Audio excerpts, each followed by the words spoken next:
Who we got? Hello guys, welcome to Depso's YouTube streaming from Team Ursaring, guys. We're here today at the UnderGound Games in Copperas Cove for a League Cup that we got going on today for you guys.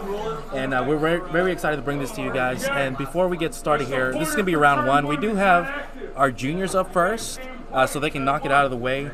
We have Joseph, and we're looking for his deck list for the next one. What's his name? Okay. So Jackson and Joseph are on stream for us for our junior division. And like I said, guys, we're here at UnderGound Games in Copperas Cove. This store is pretty based around card games. You know, if you like anything from Dragon Ball Z, Yu-Gi-Oh! To Pokemon, Transformers. I don't know what else is out there. Oh, Yu-Gi-Oh! Yeah, one of the main ones, Yu-Gi-Oh! This is the place to come if you're in the Cove area. You know, come out and check them out. They got a lot of great pricing on everything, and they're also always hosting weekly tournaments for all those events, along with some magic, and also tabletop games as Dungeons and Dragons, I believe so, and other miniatures as well. So right now we're just waiting for the judge to go ahead and say the go, and everybody's gonna go ahead and start it. Joining me today and commentating, I have Rudy. Hello, hello, hello.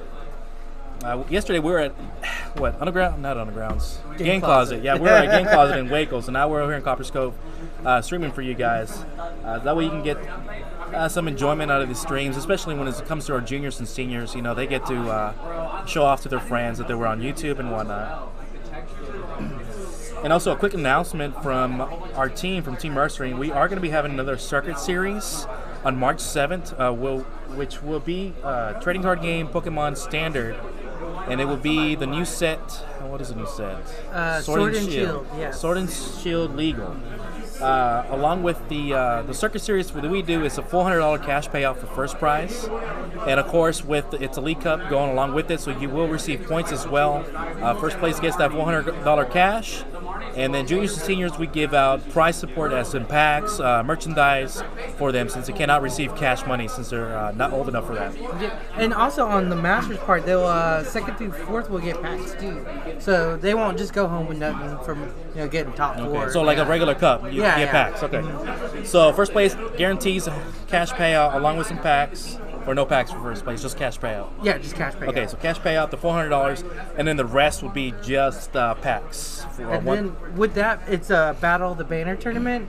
So first place will take home a banner to hang on their wall, with the new Sword Shield logo saying that they're the champion. Okay, from the store owners. Yes. Yeah, so in co-hosts that we have, it's Nexus. It's going to be in Waco, Texas. There are sponsors and also co-hosts for the Ursaring Circuit Series, guys. So if you're in Waco area, they're called the Nexus Esports. They're an awesome place. They have a different venue than Underground. They're able to host tournaments for video games. Every type of video game, they have the tournaments there. And since they're our host, they have this huge stage where we are able to set up and make it look like a pro setting for you guys playing trading card game. So it looks like our juniors are setting up.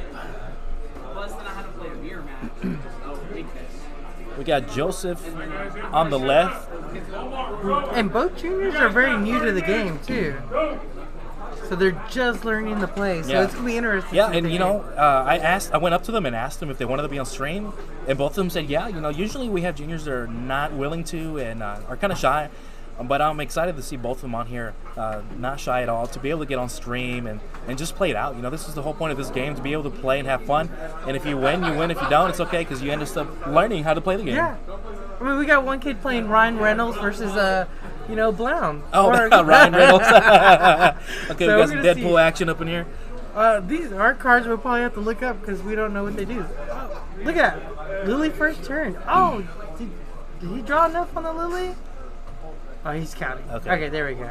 Okay, yeah, so he could have played some cards down, but like we mentioned earlier, we got newer players on here. I'm excited to see that, they're actually learning how to do it right. The supporter counted his cards, so no misplays from Joseph. This is really good. He's checking out what he has in his hand, just learning every card, So he's trying to figure out what to put back in. Look at that. Okay, pro move right there. This little guy's on the way to being pro. Let's see what he fetches out. And he attached that interview already to Persephone, so he's getting that bad boy ready. Yeah, the Pokemon Communication allows him to trade one of his Pokemons in for another one out of his deck. Pokemon Communication also goes into the discard pile, but the Pokemon you trade in does not. It goes into your deck. So it looks like he's grabbing Tyranitar GX. Is that the one? Or Celebi? Mega Celebi Tyranitar? Yeah, Mega Sableye. Sableye. Just to have a beefy tank up there, possibly.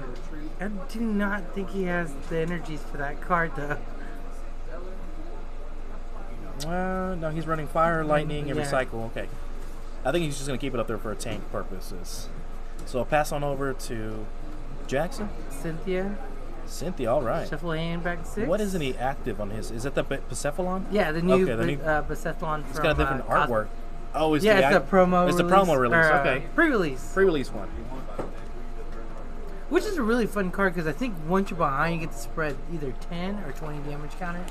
No, I think 10. I think 12 might or 20 might be busted for a single prize. I think it's 120. I'm not sure. Let's see. We'll look that up. Let's look it up. It's been a while. We've been practicing the expanded here recently, and of course, along with the new set. So a lot of people are just ready for the new set to come out. So that way they can rotate some cards out and get going on the new set. All right. So on Jackson's side, he loaded up the bench. He's got multiple psychic attack Pokemon. 120 damage counters. Okay. So the Or 12. 100. Okay. Oh wow, he is loaded. Yeah, he's loaded. Oh, he had. Where did that hand come from? I think he's got the Dusknoir where he can just evolve. So he's got both players have a lot of potentials here with many Pokemon out in the field. So he can use the Steven's Resolve to get 3 cards. Maybe he should have attached before he played that card, because the card will end his turn.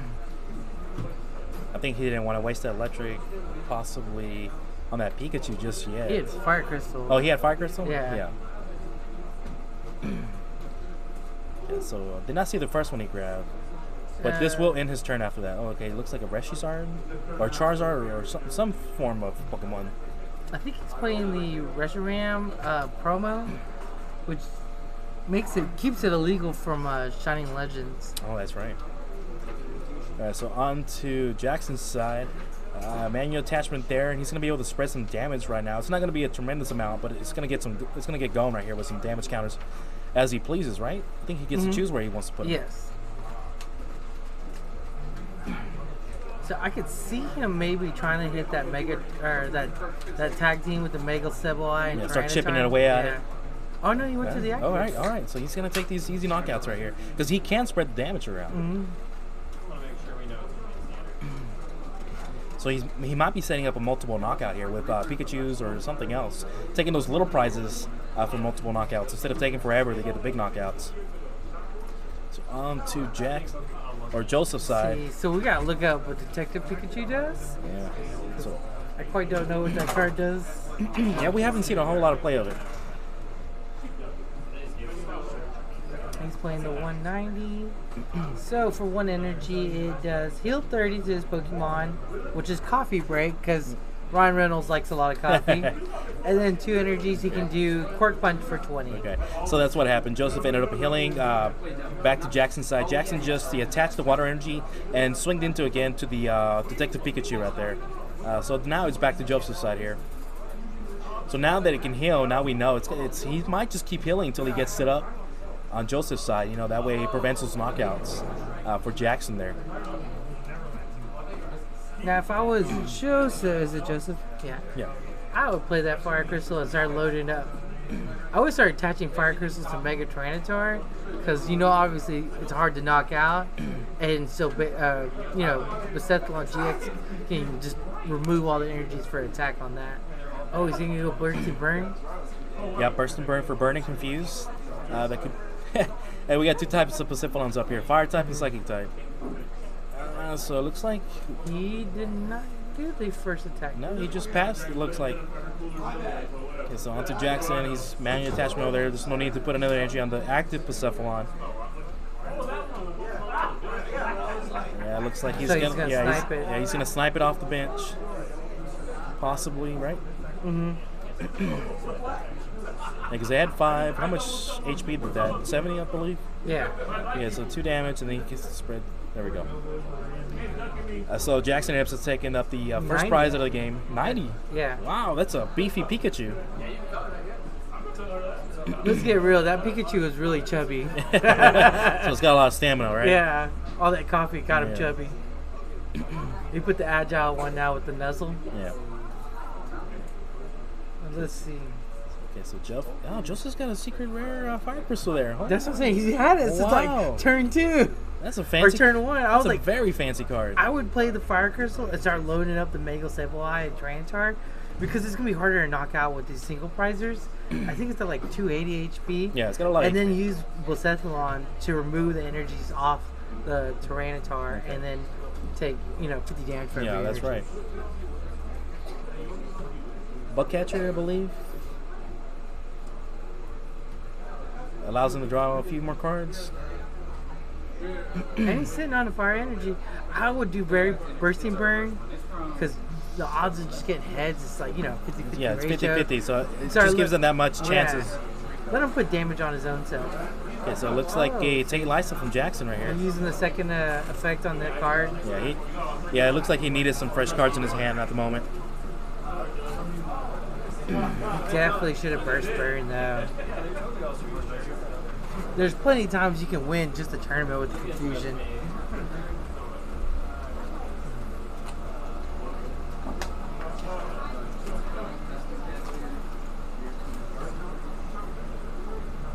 Oh, we got Will. What is Will for? I think he has something spicy with Corsola. Let's look up what Corsola does. I think it hits for the amount, or either call for family. I'm not sure. There's many different types. Alright. 1 water energy. This attack does 20 times the amount of water energy attached to his Pokemon. Wow. And to your opponent's been attached to this Pokemon. Oh, it's Snipes. It's Snipes, okay. Yeah. So it they- does. It say if he has like 2 energies, he can spread 40 down. To one of his opponent's Pokemon. So it looks like Jackson is playing a spread deck here then.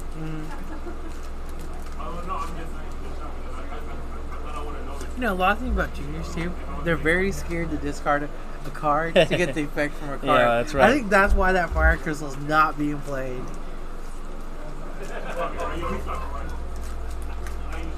All right. So yeah, this definitely is Joseph going to use Bursting Burn this turn. Yes! Nice. Okay. So now we got a Good burn and confusion on him. So 1 point of damage from the burn, right? Or is it 2? 2. Yeah. 2 points of damage. Yeah, there we go. Looks like they might have forgot about the damage. So, You want to go tell them that they need to put 2 damage counters for the burn? and then roll for burn. Yeah, and then roll Yeah. for burn. So we just told the head judge Ron that there needed to be some. Some corrections here. It's not a problem, like we said. They're juniors learning the game. Burning confusion is a little different. It's a lot of things to memorize. Yeah. Right now they're doing wonderful for new players here, guys. With the actual attachments. I haven't seen a whole lot of misplays at all. Maybe just that one, but it was fixable. Not a big deal. So the judge is explaining about the burning confusion that he can roll and he takes damage certain turns. Okay, so he's no longer burned. No, he took the damage off. It's okay. We're fixing it right now again. Oh wow, that Blacephalon has a free retreat. I'm not sure if it does. You must have played a switch then. No, he. Tate Lysa. No, he manually retreated with 2 Oh, energies. that's right. Okay, yeah, okay. earlier, before Ron went over there and helped him.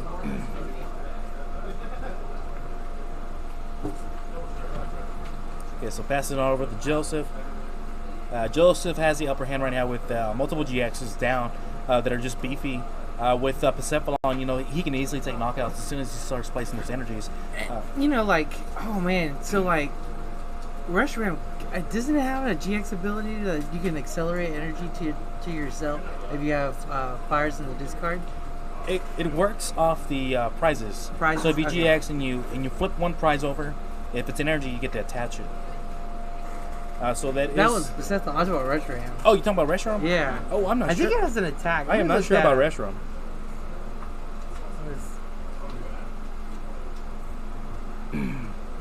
But we do see an actual attachment onto that Persephone. Ooh, crushing hammer. Let's see if he gets his heads right here, guys. Oh, all right, he got it. Okay, so he got heads. Oh, they're gonna. There you go. Heads it is. Okay, so he's gonna be able to remove one energy, possibly off that core. So since it's the hardest hitting thing, let's see if he catches that.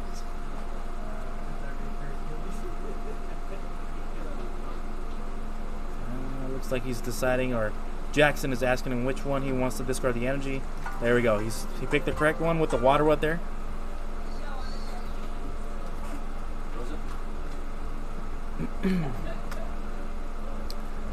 So it looks like just a pass on over.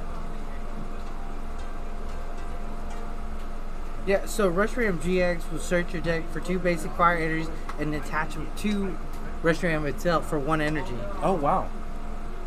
It took me a while because the card did come out in Shiny Legends. They got reprinted in a promo and then got reprinted in Hidden Fates. So technically it is a still legal standard card. But yeah, it does accelerate the 2 fire energies. So. Okay, so still Joseph's turn actually. It looks like he's attaching onto that Pikachu right there.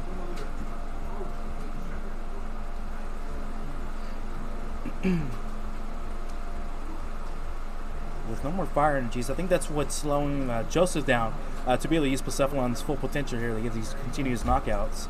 I mean, with 1 energy is 50 damage, 2 is 100, and with that, you pretty much knock out anything on Jackson's side here.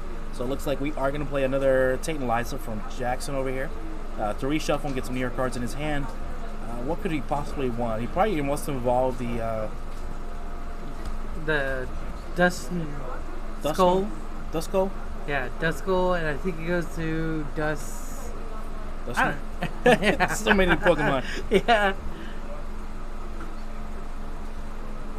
Let me see. So here we're drawing some more cards off Jackson's side. It's got a Psyduck, Golduck probably, and I think that's what it is, a Golduck. Yeah, Golduck. Okay. 2 gold, and they like. It looks like Jackson's a lot of his cards are coming from this new cosmic set. So. Okay, so it looks like just to pass on over the Jackson onto Joseph for a haul to draw 3 cards. Both players are getting their hand size a lot bigger right now, trying to get those key cards in need. And energy would have been nice as well. Well, he's got 1 electric, but it's not going to help him out for the Persephone right now. So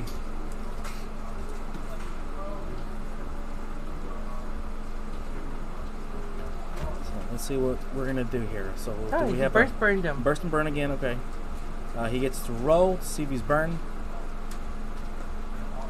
I think he forgot to roll. Forget it again. Yeah, he forgot to roll. Our judge is going over the fixer right now. I think he was trying to eat a taco in the meanwhile.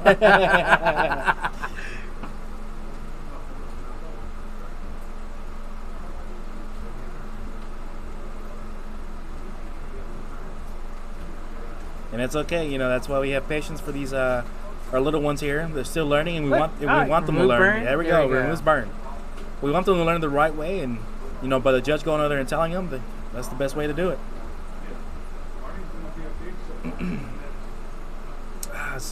So Jackson's missing some energies to be able to attach them to the Mimikyu at least to do something. It looks like both of them are missing energies. Just energies, and they're running quite a bit actually. Yeah, you know. I think was it Jackson's running 21. Is that right? Yeah, 20. It looks like 21. Yeah, 21 energies. Low trainer count. Joseph is running what 13, 14 energies. Yeah. Oh look, you can retreat with the U-board. Yeah, U-board, and you start attacking with the Pikachu. Yeah, he'll be able to get a knockout. Oh, well, no, actually, no, not yet. Not with that Nuzzle one. He's going to have to get 2 more energies onto that. Yeah. Palpad, alright. Look at that. Shiny Palpad. Oh, okay. Misses the Palpad. That's all right though. He got heads on or the battered. crushing hammer. Yeah, he got heads on the crushing hammer. Okay, so burst and burn again. Burn again. Let's see if it rolls. Let's see if they remember. There we go. All right. Oh man, this kid rolled 3 heads in a row. Jackson's got some good luck with these head rolls. I mean, with these dice rolls here. No, good joke. All right. Let's see. On to Jackson right here. It looks like he's just a pass. Yeah, no, he didn't draw into energy. Ooh, Chandler. Okay. With Chandler. You know, it could be possible that Jackson's energies majority of them might be in the prize support. If he's not, he's already taken Liza twice. Was not able to get any of them out. It's a lot of energy. Yeah, that's a lot of prize support. I mean, at least, what? He's already drawn prize, so he's got 4 prizes remaining on his side. Well, who knows? Maybe they're at the very bottom here. Okay, so on Joseph's side, little man's playing. He's playing cautious over here. He's looking at all his cards too. Is he gonna burst burn him? Look at that! He card counted his love trick, and this mother just told me that he just got into the game. Wow! So he's doing really good. Yeah. Wow. Yeah. Okay, so bursting burn here for another 20. Let's see if he stays burnt. If he stays burnt, okay, that's a knockout next turn. Yeah, next turn. So that's gonna allow him to. Wait, not knockout yet, is it? Let's just 60. How much life is Mimikyu you have? 70. So it gets knocked out next turn. He took it. Yeah. Okay, so we're gonna do a correction real quick. So yes, that Mimikyu will be knocked out after. Oh no. Joseph's turn happens. And yes, that is a misplay, and we got to see a prize. But like we said, guys, it's learning experience here. We're not gonna go very hard on them. Yeah. Especially since they're no penalties. Yeah, no penalties on them on their first game here, along with being on stream. You know. So, was it Joseph, the one on the left? This Yes. is actually his first tournament. Yeah. So if he wins this matchup, he'll probably take first prize. All right. Yeah.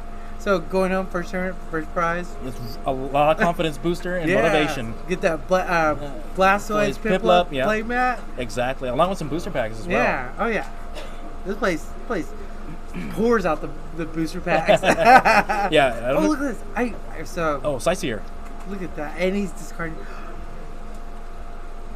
What's he getting rid of? I can't really tell what he's getting rid of. I think he got rid of the fire crystal.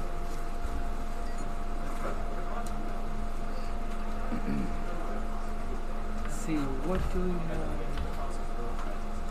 Did he play it at all? Yeah, he's playing it. He played it. Okay, so he's playing it.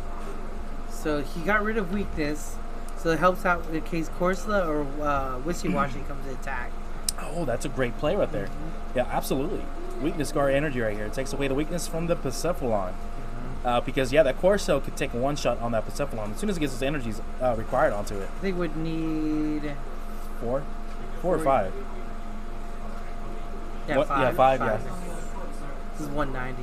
Okay, so there is that knockout out there for Joseph right there. So now they're tied to 5 prizes remaining.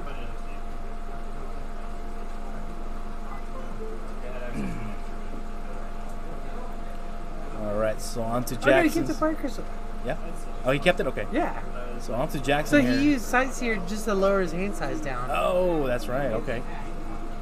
Oh, what's Fion gonna? What's he gonna? Oh, he's gonna force him to switch his Persephone out with a different Pokemon. What will Jackson put up for? Either Reshiram or the Pikachu. I put Reshiram. It literally puts energy on itself. Okay, so that would. Well, let's see if he catches that play. Or the Pikachu. Yeah. I mean, Nuzzle. I mean, confusion really sucks. No one likes to be like. Oh, no one likes. Oh, that's right. Look at that. Oh, come on. You got it, Joseph. That's the one you want to put up. Okay, that's fine. Okay. Yeah. So he's playing it safe. He's playing it safe.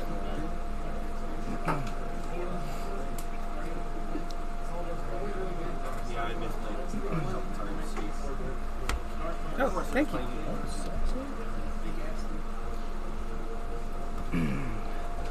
Alright, so it's still Jackson's side here, off with that switch he was able to use with the Pokemon's ability.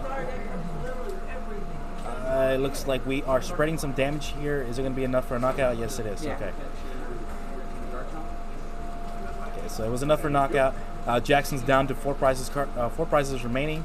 And here comes our restroom, guys. So this the restroom gets to attach to itself from the discard pile? No, from the deck. From the deck. Wow. Yeah, 2 from the deck. Self-accelerating. Mm-hmm. Okay, so it's going to take him 1 turn to set up. Next turn he can start taking knockouts. Mm-hmm. And it does damage at the same time. Look at that. He's attaching onto it, a fire energy right there. Yeah, so he does. That's a very smart move because with Flame Charge, he puts 2 basic fires onto Ursaring, and then he'll be doing 110 plus burn next turn. That's great. So. Which will be knockouts for everything. So it looks like he was just only able to find 1 energy, which is enough for the attack, correct? With the 3 energy requirement, or is it 4? 4. 4, okay. It's 2 fire, 1 colorless. Okay, so he did not have the second fire energy. Oh, yeah, wait, there right it there, is. it's right Okay, there. there it is.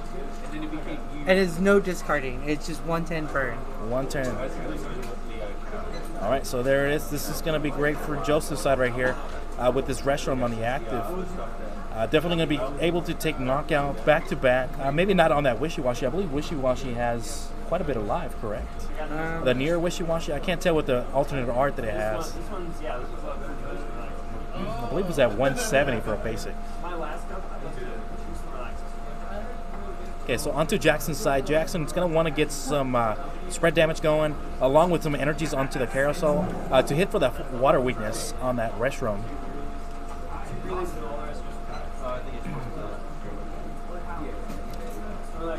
So it looks like Jackson's Wow, reading his that's cards. one beefy Pokemon. Yeah, is it 170? No, it's like 180. 180 for a basic Pokemon. And then he can coin flip it and put it back into the Oh, sand. my goodness. Is the restroom weak to water or electric? it's- Okay, because you know how sometimes they're different. Yeah, the flying type sometimes. Okay, are- then. So on Jackson's side, he was able to do some damage onto the active restroom right there with Persephone. Joseph is counting, doing his numbers here to see what it's going to get the knockout or not. And he decides to take the knockout there. So now they're tied up to 4 prizes here, guys. Like we mentioned earlier, first tournament for them, and they're doing very well. Very, very well. They're counting their cards, they're counting their discards, and they're counting the right amount of damage that needed to take the knockouts and take those prizes for them. You see the deck list too? Just the ones in the center.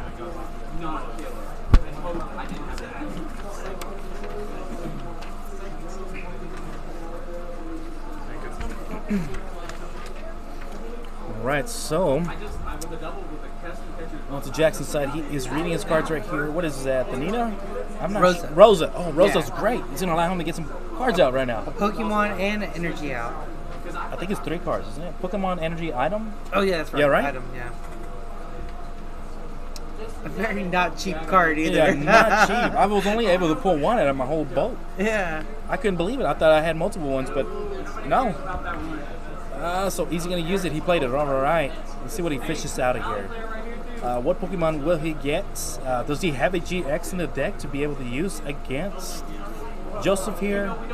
Or something water that hits harder? Oh, there is a GX. I'm not sure what GX that is, though. Hyper rare.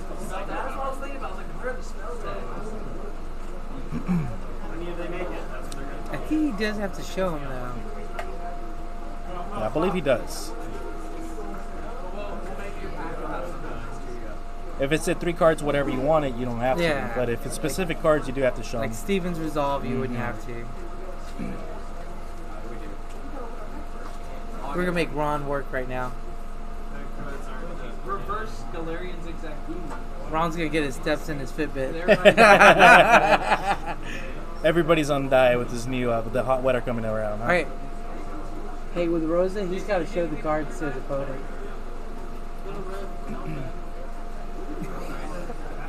He's getting those steps. It's all right. Like we mentioned earlier, they're reading the cards, they're trying to figure it out. They don't know all the rules like we do, you know.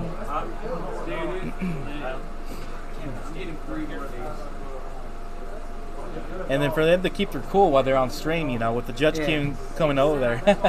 Oh, he got a supporter. I think Ron's fixing it. Yeah, let's see. I never pulled a gold one, ever. Or maybe he already played this item card. He can't grab a supporter with Rosa. He's got to grab a item card. It says trainer. Trainer. Okay, never mind. Correction. Never mind. Says trainer. So he was correct on that one. That's our fault right there. Yeah. We're He's like, I gotta reveal it. Yeah. Our judge just told us, he said, I got to reveal it? Yeah, you do specifically. Man, he can do 130, and then if he gets the tails, he'll be 150. We still knock him out if he still gets tails. Burn. Right now, if he can get an energy attached onto that carousel, it's, at least hit for weakness. Look, he's going to play Great Potion. Oh, man. I didn't even see that. Yeah, I forgot about he had that. Okay, so it heals him fully. Yep. 50 damage. As long as it's any active. And it has to be GX. There's a haul from him. And Joseph, man, first time playing, he's doing good. Mm-hmm. He's doing real good. I was telling his brother that they also have a league here on Sundays, and just to bring them by so you can get get some more play. experience. And a lot of the guys like Dennis and all of them will help him build the deck. Yeah, exactly. Yeah, in this area, they would just love to help him out, give him some cards if he's need them, and just show him the right way how to play. Right now, he's doing very well.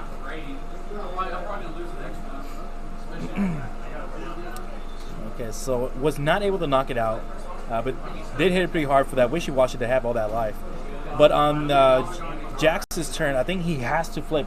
It's not a choice. You have to flip to see if he stays out or goes into the deck. Yeah. Yeah.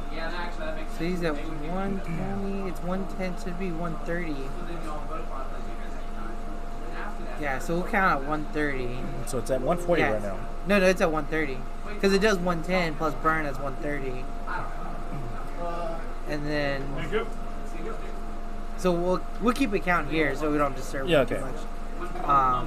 So Wishy Washy's actually at 130. So before he knocks it out, we'll just make sure it's an actual official knockout. Yeah, it's not because if we judge interfere too much, they might get nervous and misplay. Exactly. So. All right, so it looks like a Marrow with that Cherish Ball into Joseph's hand right now. He's got a reset stamp too as well. He's got a lot of good heart. Man, he's got half his deck in his hand. It's so hard to build a hand up with resets at the format.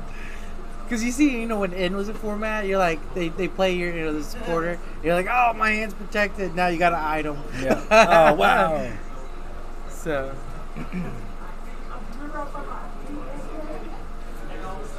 Okay, so Jackson does have, I can't tell what that Pokemon is. That hyper rare one. The hyper rare one. He's got some supporters. Oh, he's got a Erica's Hospitality. He's got Lilies as well. He's got potential draw engine right here. This is Jackson right here. The hyper rare's gotta be. It's an evolve form, I believe. But he's playing no GXs. And what is, maybe we're looking at it wrong. Lily's full force here. We got Lily, we got Erica's Hospitality. Oh, it's gonna be Sivali. Oh, so Valley. Yeah, yes. they didn't write back. Oh, okay. Because I saw type no, I was like, okay, that makes sense. Okay. So he passed turn? I'm not sure. He's still reading his cards right now. Okay. Yeah, he's reading his cards.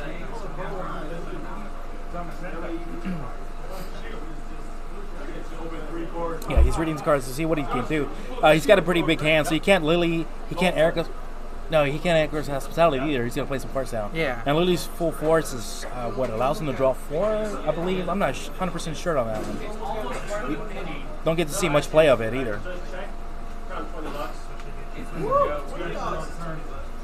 Okay, so turns have been called right now for both of these players. Okay, the judge explained turns to them. Okay, just sit there. Just sit there. Yeah, so he'll knock out the Wishy-Washy for another. So, would it be a tie general, or is it going to go based on... Tie. Tie, okay, yeah. It's not single elimination. Okay, so now they're going to have... It's really going to depend on their next wins. Yeah. Okay, so there's the knockout out there. So regardless, it will be a tie for both of these players. But hey, they're still going to play it out. A lot of great plays from both of them, with the decks they have. Especially being able to match that many types of Pokemon and types and energies.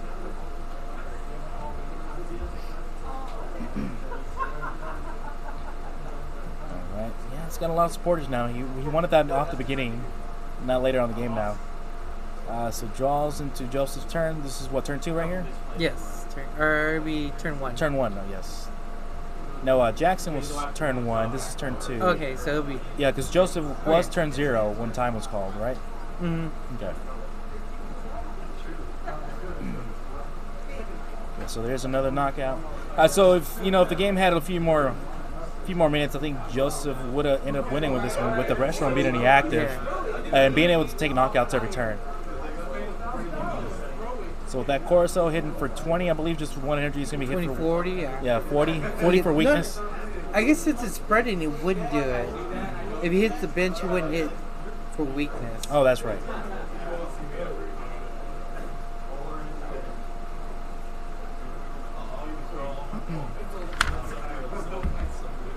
All right, looks like he's reading the cards. See what else Yeah, he it can doesn't play. apply, it doesn't attack for weakness. Okay then. Yeah, because it hits the bench, just the bench. Okay.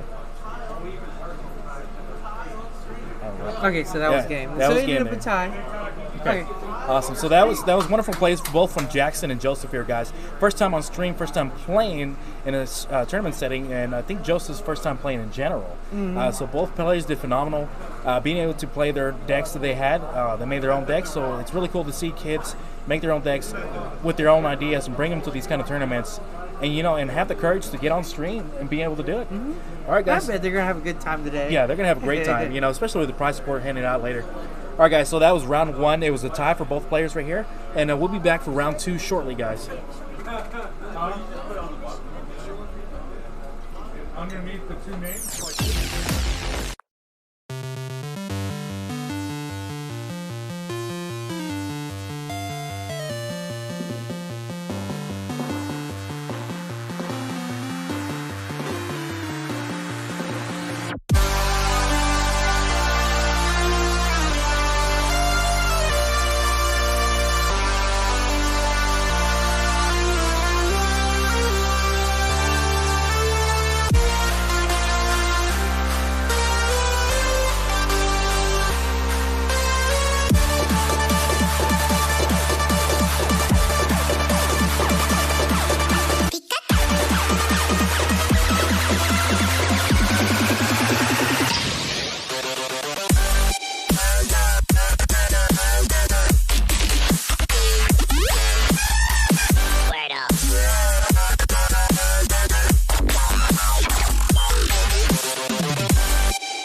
Alrighty, guys, we are back for round 2 here at the Underground Games League Cup in Copperas Cove, guys. So on our stream table today, we have Dennis on our right, and we have Justin on our left, guys. And Justin is playing the Pikarom. Dennis is playing the Baby Persephone version. And they are shaking my table very bad after I told them not to. Okay, so these are master players here, guys. And We nicknamed them. One's Dennis a Menace, and the other's Bubbles. Let's see. So they're more experienced players, with higher rankings, higher CP. We do know that Dennis a Menace plays K-pop or Blounds, the GX version, right? No, he's playing Baby Blounds, and yeah, Bubbles is playing Pikarom. So. Oh yeah, nicknames, right? Oh yeah, no, we go by real names. You guys good? Everybody said I'm ready to rock. Good and stream. So Justin is Ron's son that is playing too. So there we go, baby. There we go. Okay, so Jirachi, Baby Persephone off to the start. Looks like Dennis is going at it. So the thing about Justin has huge experience playing against Baby Blounds because his roommate does play Baby Blounds a lot. Constantly, so plenty of practice. We're just gonna have to see what he drew into. And of course, with Baby Persephone, the hardest struggle is to get those Persephones out in the current format. And reset stamp. Oh, that's right. Because the new set, you can draw almost 10 cards with Oricorio GX and Lucky Egg with the knockout. Okay. So if he gets reset stamp later in the game, it could change the way because the deck plays aggressive where he can take prizes real quick first.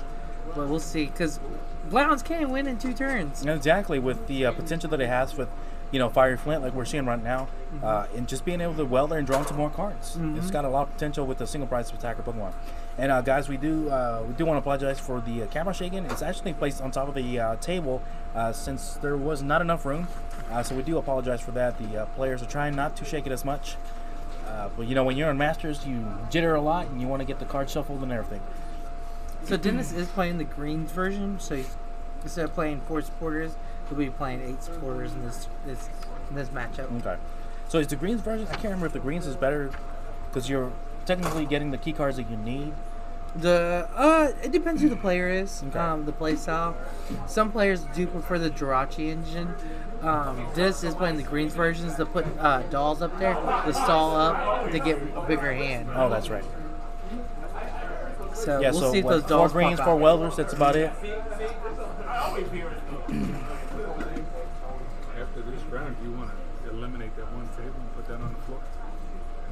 Yeah, we might have to. We can do that. All right, so that was it for Dennis's turn. He was able to attach for turn, get another Persephone out, which is great for him.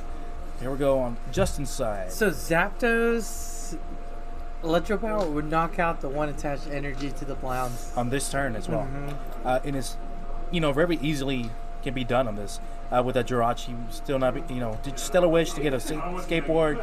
He's getting Electromagnetic Radar. He's going to get those Pokemon. And he has a second one in hand. So he can Dedenne right off the back as well.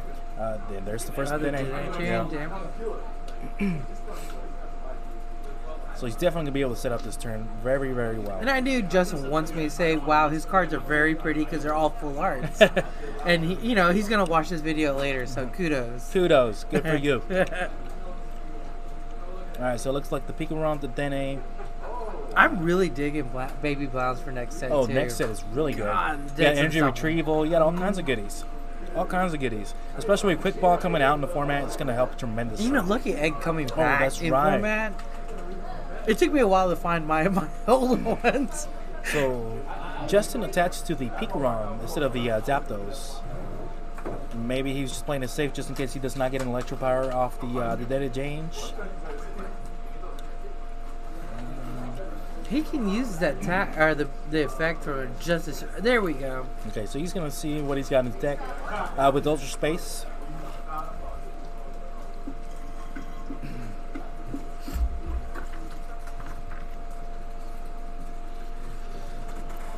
Right, so he's checking, shuffling now. What's Dennis got in his hand? We got some energies. We got 4 energies, fire crystal. Not a whole lot going on for Dennis right now. Not even a Weather to be able to attach all those energies right now either. Because as soon as that Pika round comes up, if he's able to get a good supporter next turn and draw into some amazing cards after that Weather, he's going to be able to knock out that Pikachu on the second turn, putting him ahead of the prize trade right there. Okay, so he pulled in the reset stamp early, which is typically not good when you're playing, you know, against baby clowns. You want to use that towards the end right now. He does play 2, but still, the way you discard with the Dene, I think he's looking for...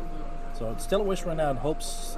I mean, he's able to grab a custom catcher, but it's not going to help him right now. Oh, skateboard, yeah. He definitely wants to get that skateboard to hang on to his Jirachi, just to have another way to be able to dig into his deck when he needs key cards. You know the thing about Pikarom in this format, getting out Tapu Koko Prism is a little bit more difficult compared to the next one. We'll also have Quick Ball to dig that out.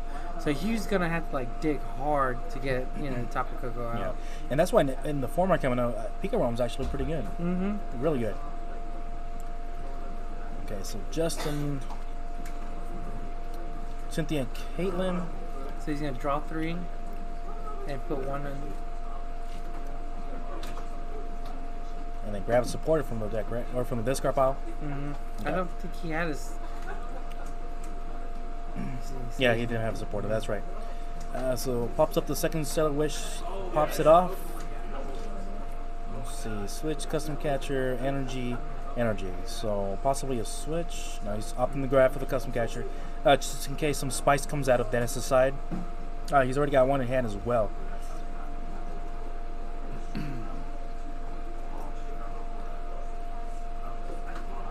All right. Yeah, if Dennis can get a welder. That's what he needs. Yeah, a welder. Like, it would be amazing. Okay, so there is a pass from Justin. He was not able to get this attack going off. He could have used Zapdos, but no, he didn't even draw into electric power. That hand that Dennis got.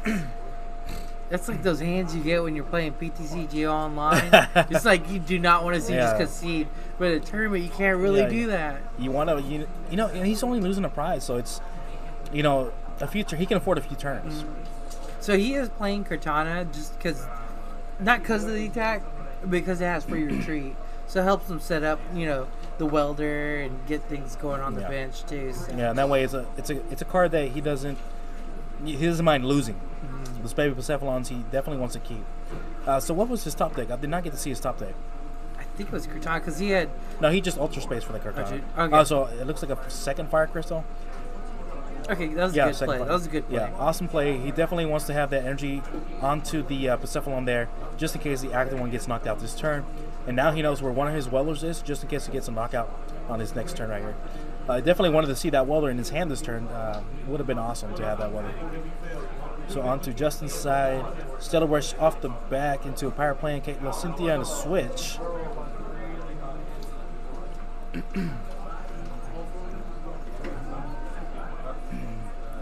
Yeah, he's got a lot of resources in hand. He just needs the cards to be able to play those cards. Dennis's hand.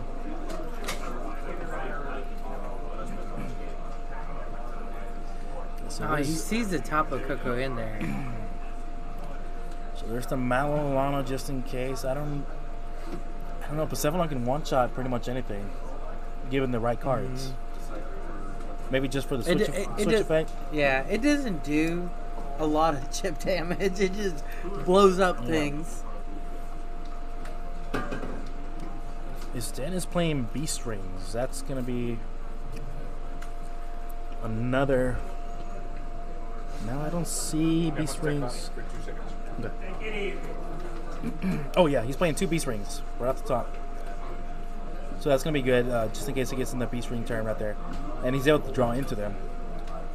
All right, so he is grabbing a Caitlin Cynthia off the second Settle Wish here.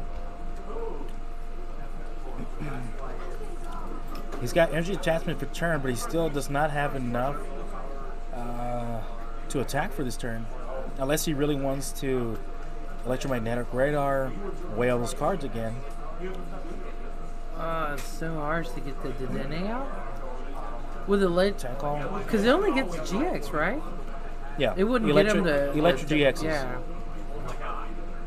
Or possibly he just wants to thin out his hand.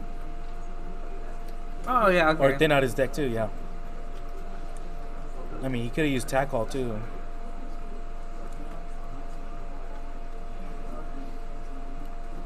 Alright, so I wonder why. He's only got room for one more card in his bench. Possibly the second Pikachu, Zekrom Pikachu. That way when he full blitzes, he has the second one already loaded. Mm-hmm. Yeah, because full blitz is able to get him the knockouts because at the 150, Persephone only having what, 110? Yeah, 110. So he's gonna go discard. He's looking. Yeah, he's looking. He was not able to get the key cards he wanted.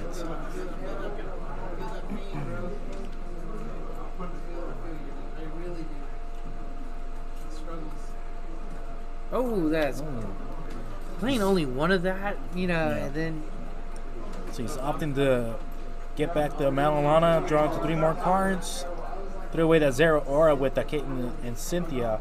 Draws into a Vulkner, which will help him next turn, actually. Because either next turn he can attach it to the Pika Realm or the Zapdos and get a knockout, you know, fishing out the energy and item.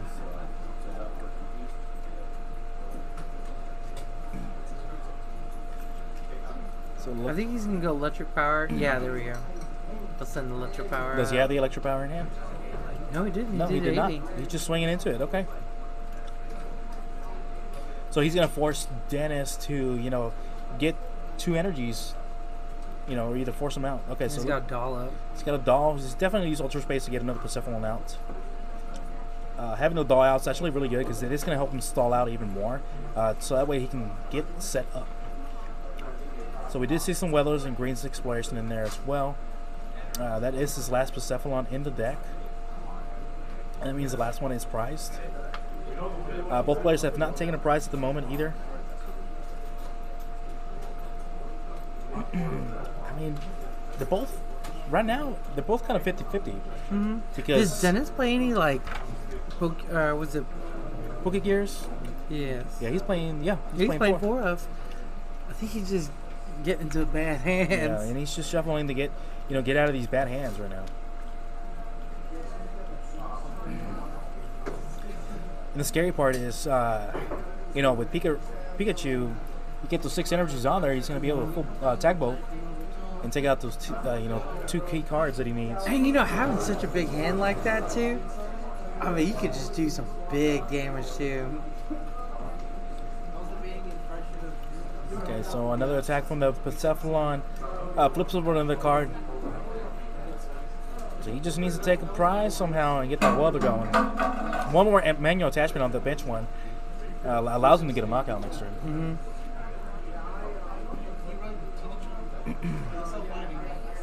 Because even if Zapdos attacks right now, without an Electro Power, you know, it's not knockout, but he does have Vulkner in hand as well to grab an Electro Power.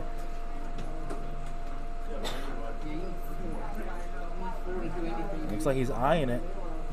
Okay, so there's the manual attachment onto the Zekrom, Pikachu Zekrom. Yeah, because E-Power would knock out that one, but he's going to take the bait, and the one would push up the active.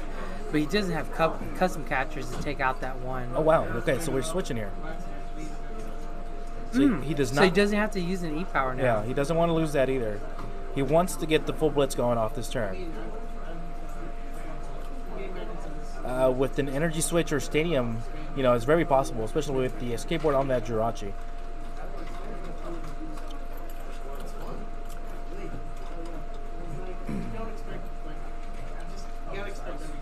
Okay, so yeah, if he's running a energy switch, which he is, he's running 2, which he can grab with Vulkner, he's able to full blitz this turn.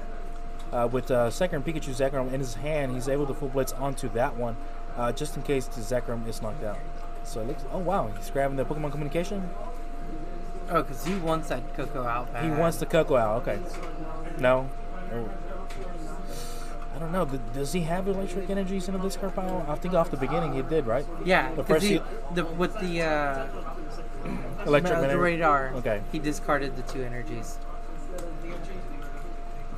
And he's going for Tag Bolt. There's full blitz because also he can tag bolt to get around Beast Ring, because that's one thing he is also worrying about. Yeah, that's absolutely right. He doesn't want to tag bolt just now. He wants to full blitz for the first knockout and then tag bolt on the next one, correct? Just-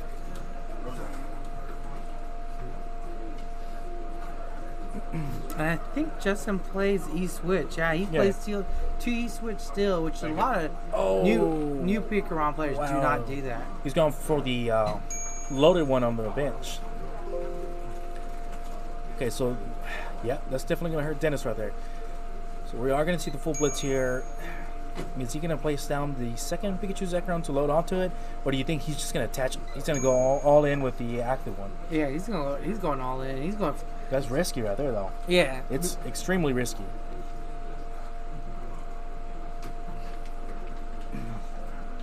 Let's see what he does. I can't really tell his hand because he's moving so fast. And everything's so shiny, so it's hard to tell, too. Okay, so full I blitz. think he's looking for those switches. I don't know if he's discarded them with the detonator or not. Yeah. So full blitz, what's used? It looks like he's just getting one. Uh-oh. That means he's got the switches. He's got the switches hiding somewhere. There's one. Or was that a catcher? I'm not sure. Maybe he just got one to make sure he's got extra energies in the deck just in case this Pikachu Zekrom is knocked out. And I think Dennis will pull up the doll after this. To buy him another turn, yes. That way, if he does full blitz, he's only taking one. Unless Justin has another custom catcher to pull off that combo again.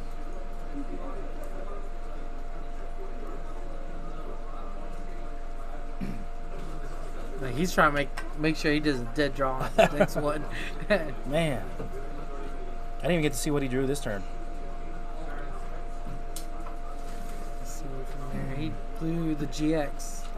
The big brown. I think he just used Ultra Space for that one.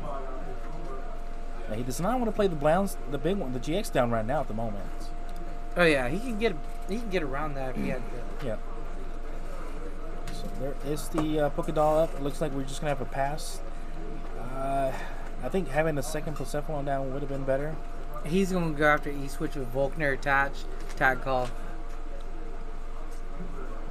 He's looking at it. No, he can't tag call because. Oh no, never mind. Yes, you're right. He's got the E-Switch in hand.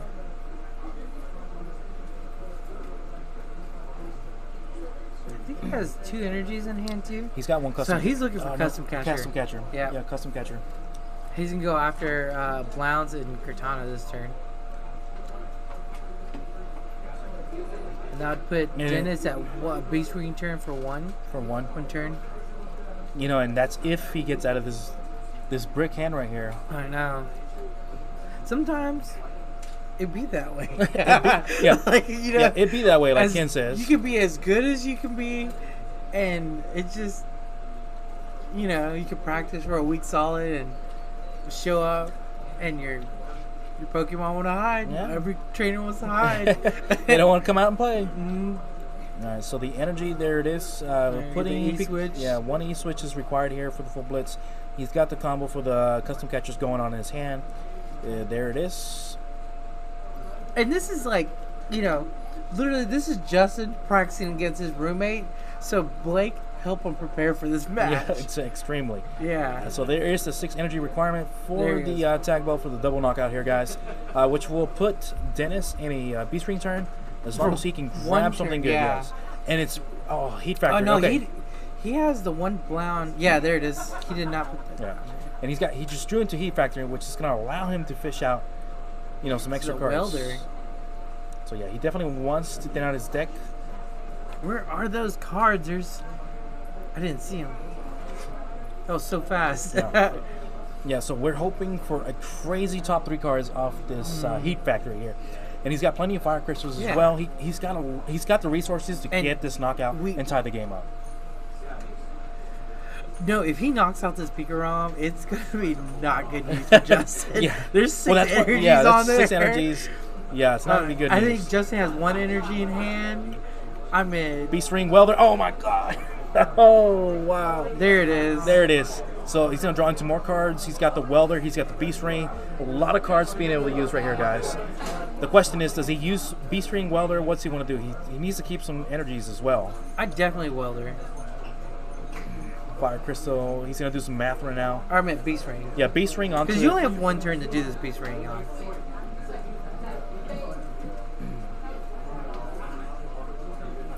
Yeah, so we...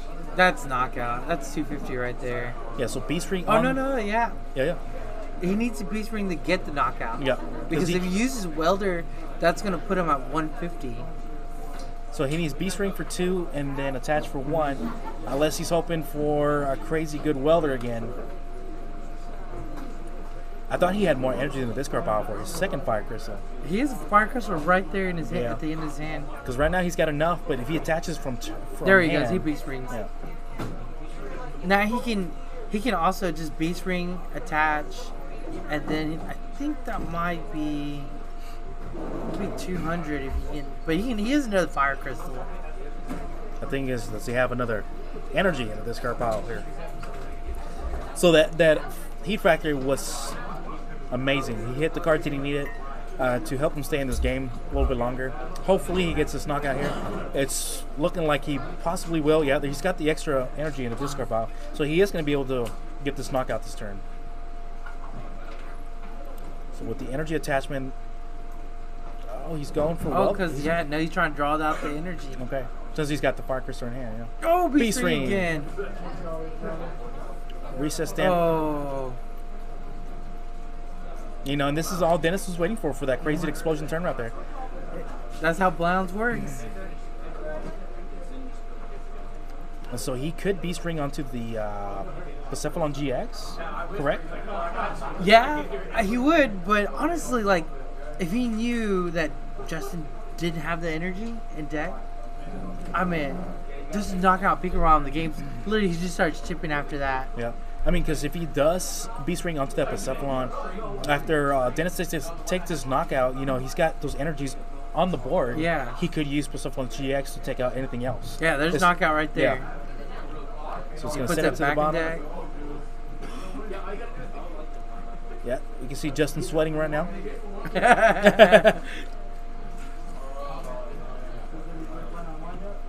Okay, so 1, 2, 3, 4, 5. Beast Ring. It looks like he's gonna buy. Yeah, there we Okay, go. yeah, he's loading up. Yeah, he's gonna load up because he's got no more Persephons right now, or he can't get them back either right now. Yeah, he just there's no way to get him back for him right now. So he's got to work with this with what he has. Because I don't see no fishing rod. Right, that's Nia's one. Mm-hmm. Knockout. Knockout. Oh, it's so huge. Okay, so the game is tied up right now. He's 3-3. getting the Welder, Fire Crystal, and another Persephone. 2. Because he knocked out. No, he hasn't knocked out anything. Yeah. Oh no! Recess stamp right off the back. Dennis just drew into a lot of good cards that he needed. Luckily, he still has plenty of energy on the board to get another knockout here, guys. Yeah, that recess stamp definitely hurts because he did just pick up the other Persephone who needed Fire Crystal and a Welder. Yeah. Oh. And then he has Heat Factory out too. Yeah. See, we got Lana, E-Power, Raichu, and Lana again. Yeah, double E-Powers, Lana's, and a Raichu. So he can't take it the knockout on this one right now. No. Yeah, with Oh, E-Power, yeah. with Zapdos. Zapdos, you're right. And now put him. It looks like Dennis has 1 prize left. No, Dennis has still got 3. 3. Yeah, because that was the first knockout for Dennis, which is taking 3 prizes. So with Justin taking this knockout, it would put him at 2 prizes remaining. Well, no. It was called before you.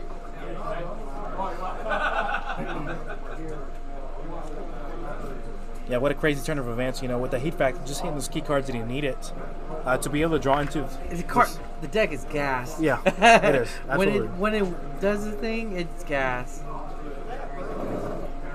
There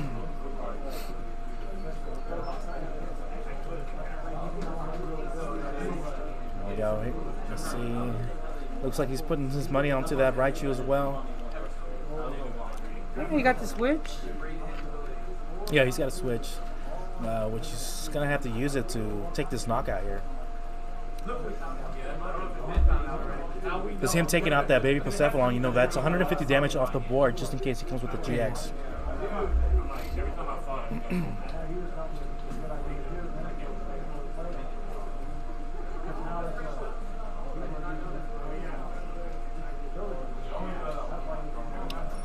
Alright, and now we're just waiting, you know, what's going to happen, what cards they draw. It looks like Dennis has Energy, Acrobike. He needs to get out his welder turn ASAP.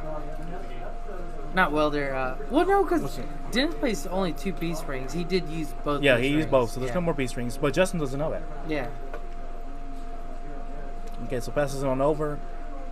He's got one custom catcher, which would be awesome if you could pull up another one. Heat Factory, here we go. Pookie Gear 3.0, 2 of them. Wrong time. Wrong time. Fire Flint. So you need to get in those catchers. If he gets Green's Exploration off this Pookie Gear, double catcher, game. It's game. Yeah. He just got greens. Because he's got Fire Flint. Does he play Great Catcher? Yeah, he does. Yeah, he does. The one Great Catcher. So is he going to go for this combo? I mean, he's got Fire Flint. That's 200 damage. Does he have needs what? 6 energy? Yeah. I mean, halfway right there, and he's got another. He's got this. Let's see if he's got it. So what does he do? I think he wants to thin out the deck. I think he went in there and got something real quick. Maybe. Yeah, because he's got There's another greens right there too. He's got an Acrobike as well. Yeah. The Acrobike, I'd be. You know, I wouldn't play it just because you need to get the Great Catcher out. He's only playing one Great Catcher, so you know. Oh, he's got a Great Catcher. So he's no need for. He just needs for a custom catcher. No, just one Great Catcher. Yeah, and a Fire Crystal. Yeah. Yeah. That's what I'm saying. That's all he needs. You don't have to discard too much. Okay. You can just discard one of the greens, bring up. I think he has to discard 2, and then bring up the Choo Choo. Okay. And do that for a knockout. 1, 2. Let's see what else he gets. Does he have enough in the deck? 3. Okay, so he's able to get 3 out of there. So one of our players just got 9th place in Austin. Nice. So Kens, congratulations to you. That was a fast tournament over there. Yeah, they started at 11:30. Okay. Yeah. Wow. All right, so greens. He's gonna grab the Fire Crystal and 1 custom catcher. He must have the second one in hand already, right? Yeah. So this is gonna be game right here with the key cards that he needed.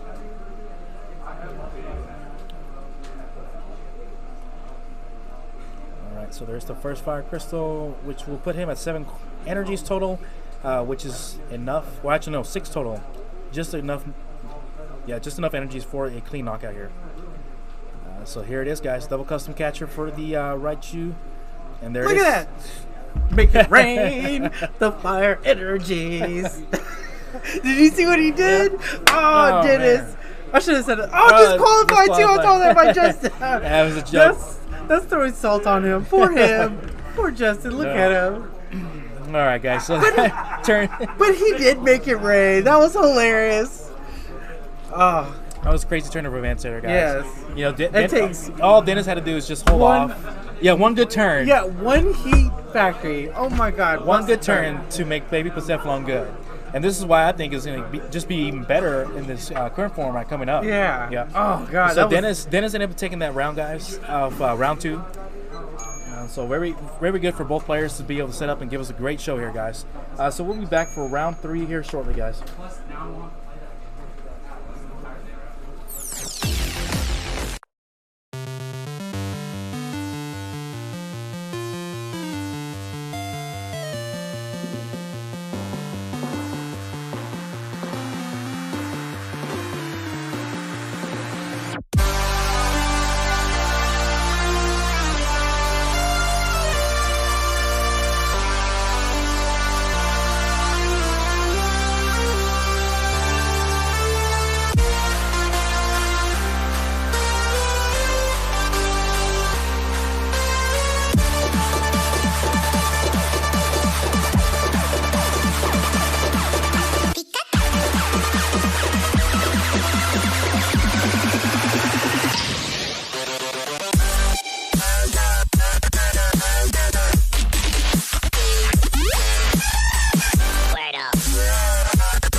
Alrighty, guys, we are back for round 3. Yes, we're ready.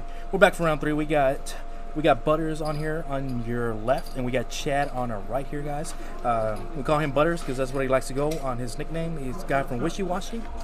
I'm glad to have him down here. He's always fun. Yeah, he's always fun. He's actually commentated with me on the stream. Yeah, great guy. Yeah, and Chad's really cool too. He always likes to do some good deals around when pre-releases come out, guys. So we're really excited to see what they're going to be playing. I think, what do we got here? We got Kristen on our left, Butter, a.k.a. Butter. We have Persephone GX with some, yeah, just Persephone GX, pretty typical. And then Chad is playing, what is he playing over there? Chad is playing a Mew Firebox. So we'll see what's going to go on with this. Yeah, it's going to be an interesting matchup here. Yeah, so both of them. So Captain Crunch, we are located in Copperas Cove, underground stores.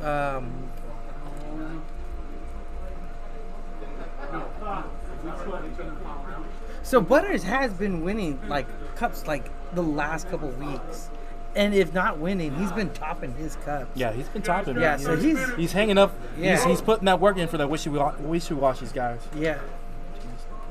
So wishy-washy guys watching, give a shout out to Butters. Okay, we got. Wow, he is explosive this turn. Look at that. He's got big blown up, tapped one. You can tell he's had experience with this deck. Yeah, he's here to win it, guys. Yeah. Yeah, he didn't drive all the way over here not to win. About like almost 2-hour drive Yeah, for him, right? Yeah, 2-hour drive for him and his guys. They came down here, guys. So both of them playing pupils here. That's crazy. What? Mewtwo with pupils? Why? Naganado? Yeah. Oh, Naganados for energy acceleration. That's a little different. Yeah. It's a deck. Yeah, it's a deck. Yeah, it's a deck. I mean, obviously he's been doing good with it, so we're gonna have to see how he plays it out here, guys. Okay, so on to Butter's turn right here. Mysterious Searcher away at Persephone. Okay. I like how he's showing us his cards all beautifully and You can tell he's been experienced on Yeah. camera. Yeah, he's got plenty of experience on camera, guys. And this is what we like to see because it makes our job easier on commentating for you guys. So gracefully as he shows us all his cards over here. So another Piplup. Well, not Piplup, Pupil. I never pronounce it. Yeah, I can't pronounce it correctly. Another People.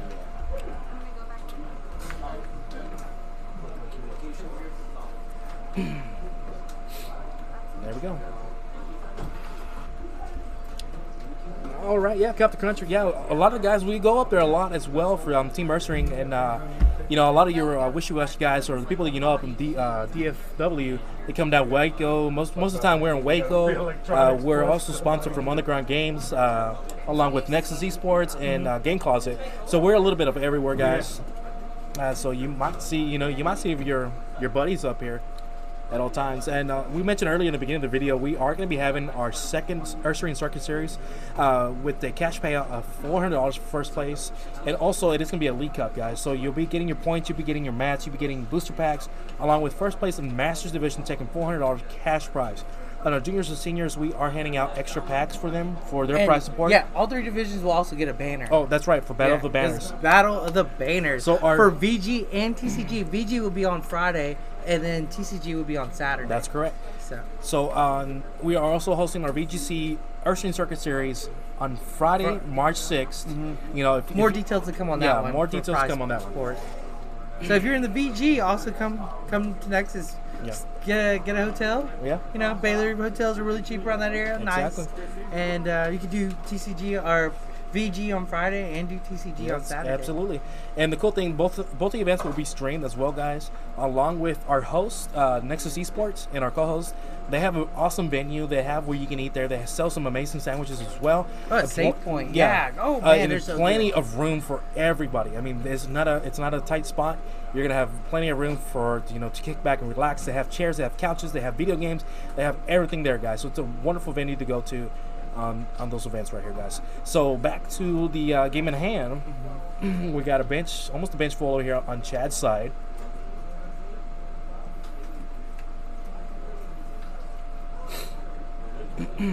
Let's see. Okay, it's on to Butter's turn right here.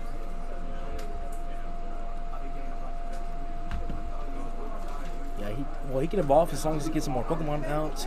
I think Not a he's crazy gonna use hand. that mysterious treasure. He's been wanting to do that Oh, the welder. Well, I mean, yeah, because he wants to keep on to that beast ring. So opted not to do any of that and just Cynthia for a fresh hand. Yeah, he doesn't want to throw any of those things away. Those are key cards that he needs for initial burst turn right there. That's playing very conservative too, because this deck does burn through a lot of Yeah, resources. exactly. So, Yeah, he's got a lot. He's like got a if lot he of high had the numbers. fire hand, we would have seen him play the mysterious treasure, but no fire. Yeah, it didn't work out that one. Or either a Heat Factory into some more cards. Yeah, that's true. So after this Cynthia, we're going to be able to see what he's going to be able to pull off. Either he's going to get to knockout or just bursting burn to get this, or either GX, correct? Yeah. To go ahead and get ahead of the prizes. Okay, so another Piplup here, not a Piplup, Pupil. Hey, this bench is ready to Yeah, go. he's ready to go. This is like a no joke bench right here. There's that Cherish Ball there. Ooh, is he eyeballing the Danny there? He still has not. Oh no, he's played support for turn. Sorry. Oh, there we go. He definitely wants to get some more energies in the discard pile as well. As soon as he can evolve those two into Naganadals, this game's gonna get going here, guys. And it's gonna help him a lot because he's going against the Mew Box and Charizard. You know, he needs a lot of energies to get these knockouts. Oh my goodness. Welder, Cynthia, and I did not get to see what else he got rid of there. But he's got two Beast Rings, another Trash Ball, and a Naganadal. There we go. So he's gonna Factory. draw. 3 Beast Rings. Oh my gosh. What a crazy hand right now. God, if he knocked him out, So Chad it'd be definitely like wants to be one- careful here. Cherish Ball thin out the deck here. Yeah, that Naganadal would- because he could checkmate him and then just go beast ring turn. Yeah, that's right. my Absolutely. Done already? Yeah, that would be a crazy turn there.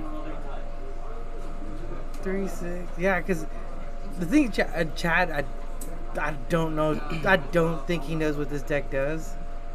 And if he checkmates him, is he playing the checkmate one on Butters? I'm not sure. It looks like he's got the. Does he Yeah, have the he ability is. where he gets to discard a Ultra Beast, right? For draw supporting? Yeah, think so. that too. Yeah, 'cause that's what he did. But the checkmate one is the Psychic Naganadal GX, Okay. so he does play one of that. So right now he threw away another Persephone to draw additional cards off the Naganadal GX here. He's got those markers to indicate that he has used their abilities. Very, very smart here to keep track of your stuff. And this It is looks why like- Butter's been doing so good because he's Looks like a butter drop. yeah, it looks like a butter drop. Little butter. So he did pass turn. Yeah, it's a great second turn for Butters here. On to Chad. Well, Yeah. So he's gonna keep the poi pool not evolved in case he needs to do checkmate. Okay, so Heat Factory as well from Chad. Chad definitely wants to get some Naganadals of his own here going. I'm not sure how he plans to use the Naganadals with the Mewtwo though, because he's not, Yeah. they're not like Malamar. And he only got one placing- poi pool. I mean, he's Placing down Mew to stop the sniping ability possibly. The Naganadals for that one or for the Persephone? Okay. Oh, so Chad is running Persephone, so he's got a mix. running one. So he's got a mixture of cards here. He's got 3 Yeah. options depending on the matchup. I guess he's gonna use Mew or Charizard or Persephone. So he has an understanding how Persephone works. Then. Just maybe not this certain list. Yeah.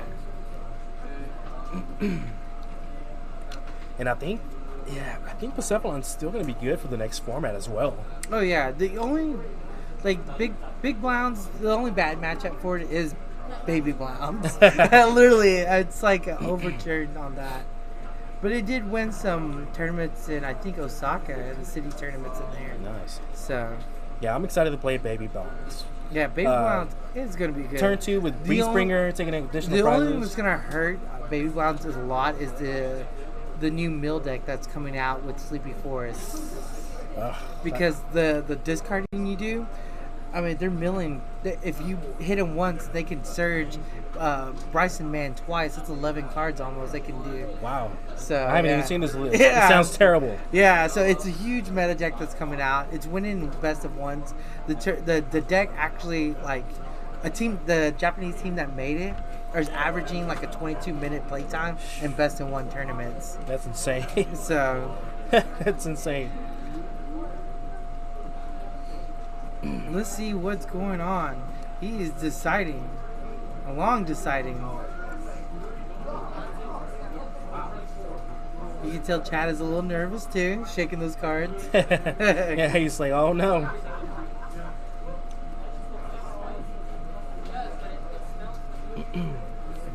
Alright, so here we go. Just waiting for those explosive turns to happen. There's still one more after this in the top cut. Butters definitely wants to take out that Charizard since it's got the energy attachment, or either a mute. It doesn't matter. Well, the Charizard would be more, the ideal one. Is he running the custom catchers or anything to bruise the guys out? He's running 2 copies of Great Catcher. So there is a way to bring him up and get the knockout and get 3 prizes. Or either the checkmate option. Yeah. This deck is running both options. Both are very good options as well. So he discarded the stadium. He put Giant Hearth, which could be good for Christian. I think Christian does have. I think he got reset since. I don't.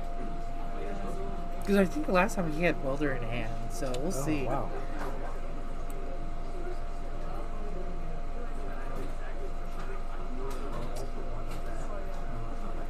Blounce is in the discard for Chad.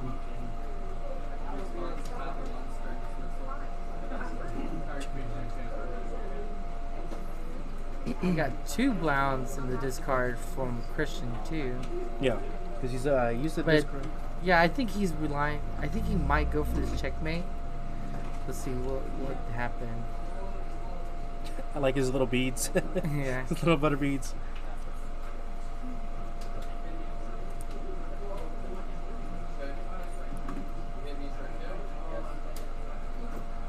Alright. So is it on to Butter's turn? Here we go. Yeah. Let's see what he's gonna end up doing this turn. He's got, like we mentioned earlier, he's got a lot of great options right here. He's both. Well, actually, Butter is set up Yeah, we go. better. Yeah, here we go.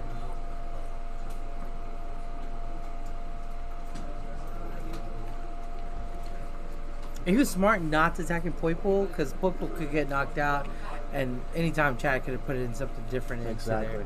So he's playing very intelligently in this matchup. Because the Heatran, draw 2, or Giant Hearth.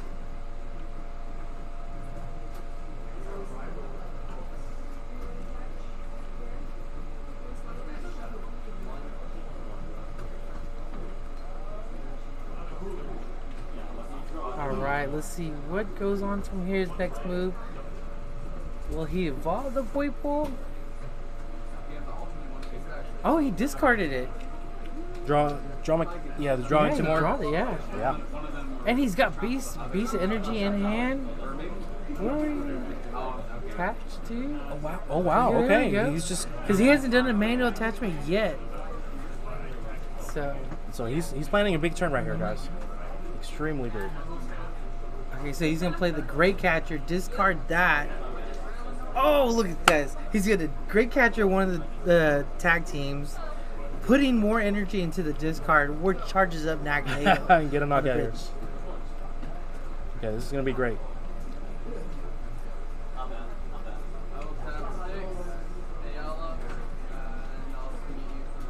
So we got 1, 2, 3, 4, 5, 6, 7, and then plus 3 for the beast energy. Let's see what goes on. Bye bye, Mew. Take it out. There Yep. it is. Okay, so first knockout right there from Butter out there, taking the tremendous knockout with the Great Catcher, being able to pull up that Mew and get that crazy knockout. So now that's a lot of energies in the loss zone. So now, what would be the Not next? really, because the What is it? 6 energies? no. Beast. He did 5 because he Oh. had beast energy out. How many energies is he running? He's running 14 fire energies. Okay, Yeah, so he's got plenty. Yeah. plenty of energies here, guys.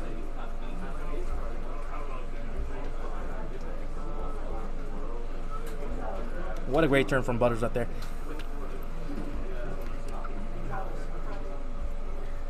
And Chad doesn't play any beast rings, but he does have the fire. Because if he did have the beast ring, he could go and beast ring turn on Naganadel.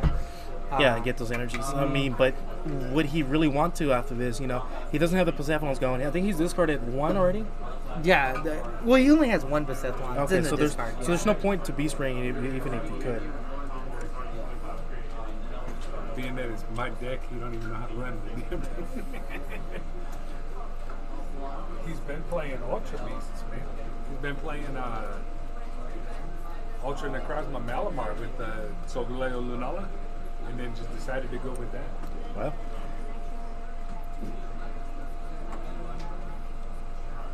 has he been doing good?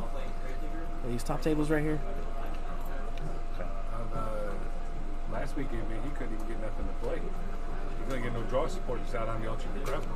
Okay, so Chad is just thinking what he could do for a return knockout, or to possibly even do something about it at this moment.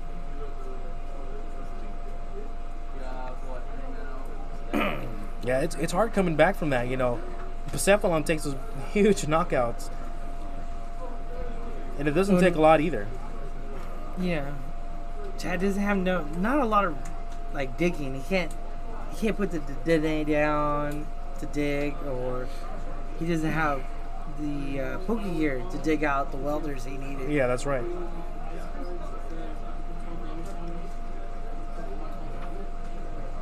Oh, and he is on fire. He's on fire again.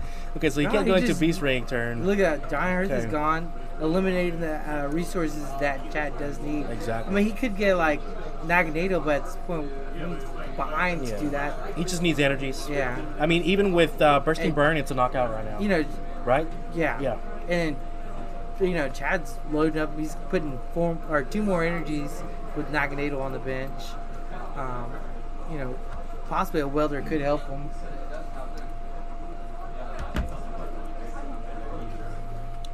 Here we go. See what he gets off this Cynthia here. Beast Ring again. Those Beast Rings just keep coming back into his hand. You know, my goodness. I don't think you're going to see a Beast Ring this game. No, I truly don't think so right now. The way it's looking right There's now. only like one great catcher in the discard. And he's going to draw, 3 more with the Naganadel? Yes. You know, one of our juniors played this at Worlds and day 2 at Worlds. You know, big shout out to Will, you know, one of our junior players. I mean, this deck he is got just top 8. phenomenal. Yeah, he got top 8. Oh, no, at Worlds? You No, talking about Worlds Worlds. or Dallas? No, Worlds. Okay. Yeah, he played the same kind of formula. Look at that. He drew to the great catcher. There we go. He played this same kind of formula. Oh, this game right here. It's game right here, guys. He played the same kind of formula deck, and his dad taught him. Really good coach with Will. And they made day 2. That's you know, crazy. So Yeah, for a junior, it's really in good. his first year at Worlds. So Okay. look Well, at that. Tremendous knockout, you know. God, Christian was on fire Yeah, he after was on that fire. second turn, man. Yeah, Butter is on fire right there. After that second turn, explosive turn that he had, was able to get those knockouts. Third turn, he got the knockout. Third turn. That's what I said. You Yeah. were gonna see Beast Ring. Yeah. No Beast Ring was necessary for Butter this turn, guys. Amazing play over here. This is why he's been winning cups and Yeah. doing so well. You know, Yeah. we're excited to have Butters here. He's a great guy to have. Chad And he's is one of the leaders of Yeah. his team. You know, Yeah, that's right. He's keeping it together. He's keeping it and together. He's standing out. and pretty much, hopefully his team's watching and saying, "Hey, keep up with this, guys. Yeah. You better be showing off." All right, guys. So that was round 3. Butters ended up taking it home for him. And hopefully we get to see him on the next round, or top cuts. If we're gonna have a top cut today, we did have a low turnout as well. Yeah, but we will have top cut. Okay, awesome. Okay. All right, guys. So we'll be back for round 4 after this. Like we mentioned earlier, Butters ended up getting that round, guys.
Alrighty, everybody, we are back for round 4 here. Before we go into Top Cut, we got Jerome on your left and the JC on the right, guys. And it looks like JC is playing a Malamar.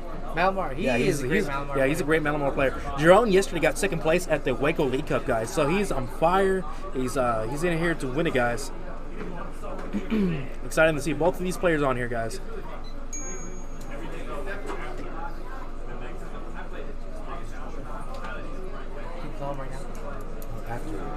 Huh? If you want that. I dropped. It's okay. All the deck list, guys. It's alright. Alright, so Jerome is going first. He's already getting the Vulpix Pokemon Communication. He wants to... Oh, he's reaching out for that Dedenne. Interesting. I wonder if his hand was not good at all.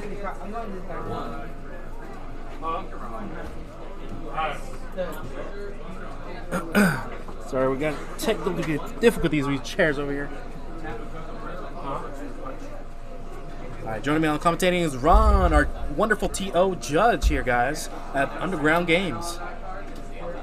Alright, so on Jerome, he is looking like he's going to play that Dedenne, which he already did. Drew into an okay hand after that Dedenne, actually. With the Cherish Ball, you can get out his Charizard. I believe that's what he's playing, the Charizard. And start getting him loaded up with some energies, possibly the welder that he had in his hand as well.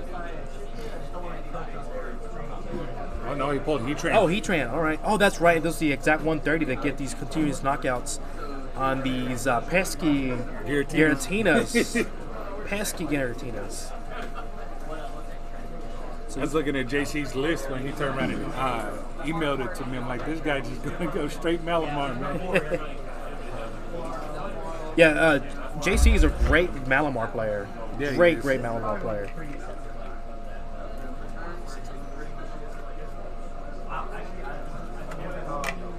I wonder what he's actually going to play when it rotates out. Yeah, what he's gonna make for that it's going to be tough. I mean, with all these new crazy decks that are coming out, you know, it's you got many options to choose. I mean, all these new or old mechanics coming back, like you know, a version of Sycamore. We got Quick Balls coming into the game now. We got like a Dark Patch for Metal type Pokemon. We got lots of great things coming. That and like once the rotation happens, everything's going to be pretty much a real big. It's going to be a more balanced game, I feel, anyway. Yeah, absolutely. Because you've got the Sable Goons, you've got the Lapras VMAX. Pretty much everything's going to bring a lot more fun back to the game, plus the variety. You're right, and everybody's just ready to go into the next format. You know, this is what happens after a while. Everybody's just ready for the next format to happen. That way they're able to try something new. So on to JC. He's already attaching the Spell Tag Mechanic item card there with the energy attachment. He's digging into that deck. He definitely wants to get his NKs going on his side of the board state. There goes one. Yeah, because I think this was an actually really big set for setting the pace for what's to come. What's to come next week? Absolutely. I'm kind of interested to actually see what's going to happen as far as what everybody's going to play. If they're going to turn around and go with the Sable Goons lock, or if they're going to try to beat around it and see what else they can turn around and do. Like Pikaram's going to be a big one. Yeah, Pikaram just got better. A lot of people are liking the Lapras VMAX build. I think Sable Goons is going to be a really good one with the damage spread that it could turn around and do in the easy knockouts with Evil Tall. Exactly. And Sableye being a big one too for low energy count. Could turn around and do 60 for each damage counter on the Pokemon. That's going to be a real nasty... Yeah, deck real right nasty spread deck. Exactly. So with JC right here, he's got 2 NKs on the board. Viridian Force away the Giratina to get those energies. With Giratina, you know, you're able to bring it back and do some spread damage onto the bench, which helps every amount of points on the damage that you can do on the bench. You know, it's going to help this deck out. This is the way it works. It wants to spread damage as much as it can. You know, it's not taking one-shot knockouts. It's taking 2-turn knockouts. With this Giratina, you know, being able to hit 260 on second turn. You know, with the 130 on first turn, it comes back with the second turn, gets a knockout here. So it's really going to put some pressure onto Jerome. But Jerome did the wonderful play of getting the Heatran out as fast as he could already with the energies attaching to it. And it's going to be able to use it at least to get at least 2 knockouts on JC here. So JC already bringing that second Giratina out of the discard pile onto the bench with Spell Tag already attached to it. That way, if Jerome takes him out, you know, he's bringing that damage out. No reason to put it onto the NKs. Jerome right now is not going to concentrate on the NKs since JC already has those Giratinas out. So onto Jerome's side, we see him getting some energies out. He attached onto the Vulpix just in case he needs a retreat mechanism on that little 1 retreat cost on the Vulpix here, guys. That's going to be another one too, man. We might see more play of those because of the Sable Goons. That Ninetales and Fiona are going to be really big. Oh, that's right. For the gusting up effects. Just to help get out of the Sable Goons. Instead of wasting custom catchers or great catchers. Exactly. Another take option. So Stellar Wish here for Jerome. I mean, he could have used another Welder or another Shuffle Mechanic hook supporter, but it looks like he is going to go with the Giant Hearth right there. Allows him to get some energies out, thin out his deck. Looks like he is going to go ahead and replace him since he already used the Verdian Force here. The Skateboard in hand, this is wonderful here, with the Dene as well, but he's not want to Dene away the whole hand right now. And he also has, I believe that was Ninetales in his hand as well. So he could possibly play Ninetales to start slowing him down, taking out those NKs. Yeah. You know, that would be... that would be the smart play. Yeah, that would be a smart play right now, and slow JC down. Because those Giratinas, he could just keep bouncing them Giratinas back. But if the Malamars go, you know, there's nothing he can do. There's manual nothing he can do to attachment. pull him back. Yeah, manual attachment. And he does. There He we did go. have that Ninetales. Yeah. So let's see if we see that wonderful play right here, because that would be. Yep, There there it it is. is, guys. And this is why Jerome, you know, he's doing so well. I mean, he got second place at the Cup yesterday at the Game Closet. And now he's going to go ahead and manual. Looks like maybe a Dedenne too. No, because he's got Drachi in his hand. Yeah, It he's looks just gonna have to hang on to it for next turn just in case he gets stuck.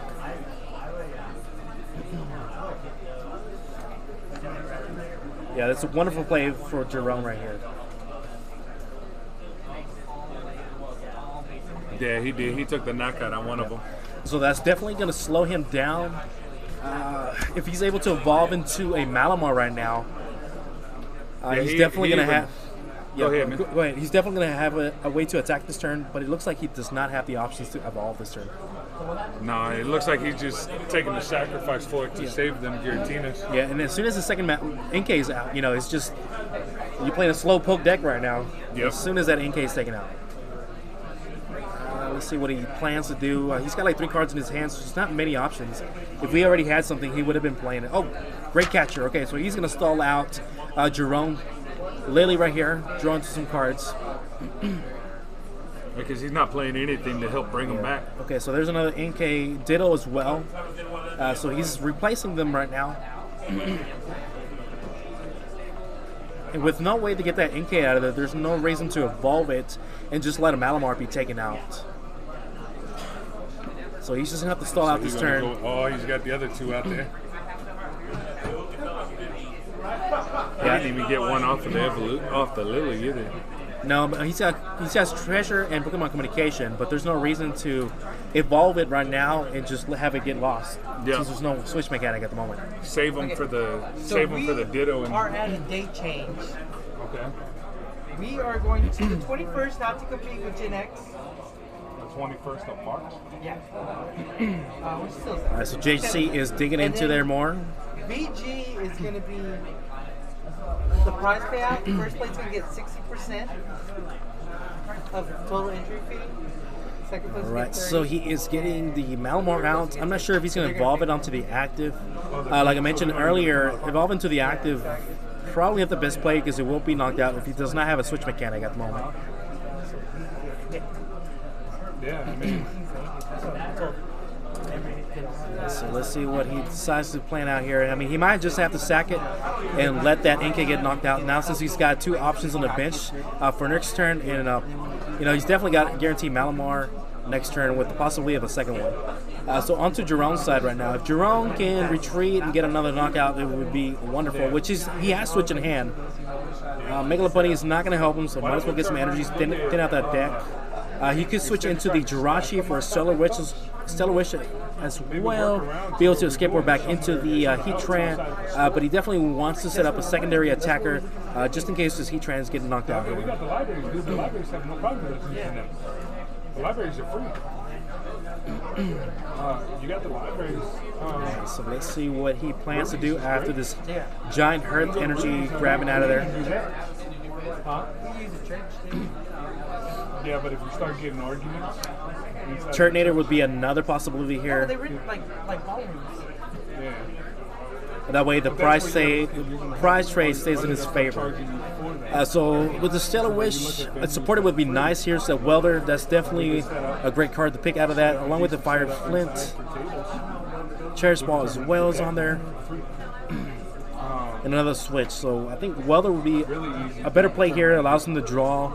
He does have the Dene, but you don't want to play another Dene down. It's going to clog up the bench, and there's no need. I would rather hang on to the Dene just in case for a situation where you have to play a supporter and still draw into some more cards. So with Heatran, you know, as soon as he switches into the active, he's able to move as many energies as possible. Just in case JC is playing any GXs, you know, that would be a GX move to use to get those bigger knockouts against JC. But it looks like JC is not playing any. Oh no, he's playing the Esper Deoxys. But that only comes out when, you know, there's enough damage to be spread about and get multiple knockouts at the moment. Alright, so let's see what he opts to do here on Jermone's side. He is attaching to the Vulpix. Oh, wow, that's crazy right there. I guess he's not worried about it since he can move the energies around. Okay. And also attack with the Vulpix. He could use Vulpix's turn to get the knockout on the Inkade as well. But he's opting to go ahead and knock out this Inkade. Bringing him down to 4 prizes remaining. So now onto JC's side with having the both Inkades or possibly even Malamars to evolve this turn. He's bumping back with the price right here, guys. There we go. There's the first Malamar here. He might not evolve the second one. Both guys. I like both guys. They're very awesome guys. Yeah, awesome players here. Yeah, Jerome. Jerome was able to get that Heatran off the back and be able to start swinging into it and get those knockouts for the exact 130. It was a wonderful play by him. And then ended up taking the first Inkay off the board. So now JC definitely has the means to attack this turn as long as he can switch that Inkay out of there.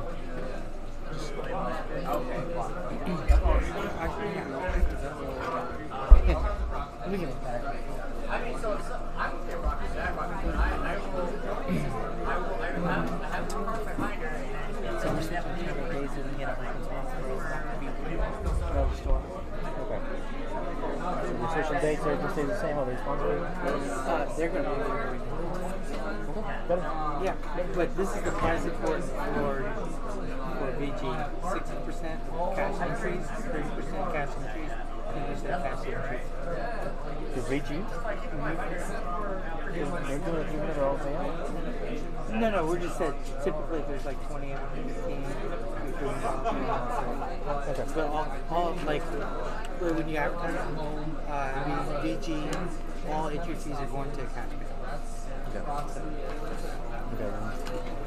Just text me later the info, and I'm gonna clean up that thing I had to send y'all. Okay then. And then Just resend it and we'll get it posted out. All right, guys. Sexy on these days. All right, man. Thanks. All right, sorry about that. Talking some next plans for the Ursaring Circus area. Looks like we might have a change of date. That way multiple people can come out.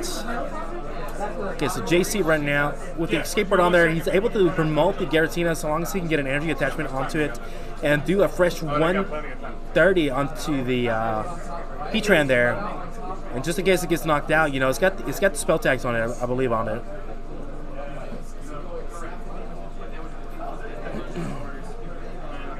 So yeah, very interesting here right here plays. Like I said, Jerome was it's crazy pulling out the Heatran, being able to have it and get those knockouts going for him. Really sets him up ahead here, guys. The last card JC has was not. I'm not able to see it at the moment. I know he's planning out the next move right here. Looks like it might just have to be a pass or either retreat into something that he can sack, just in case he did not get those energies on the Giratina. Let me see. Oh, it looks like he's got 2 energies plus the spell tag. He's probably just going to sack the Giratina. That way he can get those energies next turn back onto the secondary Giratina and get the spell tag damage going right now, which would help him set up for the for the knockout here.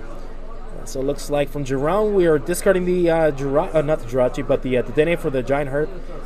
Seeing if he's got some energies. It looks like he's got none at the moment. So now he's going to have to be very careful and not to get knocked out, especially since 3 energies are attached onto the Ninetales right now. Let me see if Jerome's playing any Fire Crystals. It looks like he is not. This might hurt him in the long run if Jirachi, or not the Jirachi, but Victini is prized. That way he can get those energies back. Okay, so he's discarding 2 energies, bringing up the Jirachi, eliminating that source for JC to even help him fish out anything that he needs at the moment. But it looks like JC just drew into a Lily, which he will be playing to draw into some fresh cards here. Jerome is down to 3 prizes remaining after using the Heatran back to back. Let's see if this Lily end up helping JC. Yeah, I know he had a Mysterious Treasure for sure already, with the possibility of getting Malamar out. Acrobatic into the Verdurian Force, which allows him to get another energy out to attach return onto the one that already has 2 energies right there. Yeah, so it looks like we are finally going to see a Malamar out in play.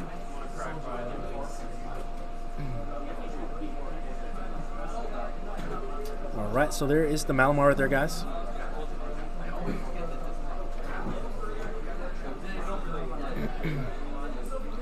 And this is round 4, right before we go into top cut, guys. I think we're going to have a top cut of 4.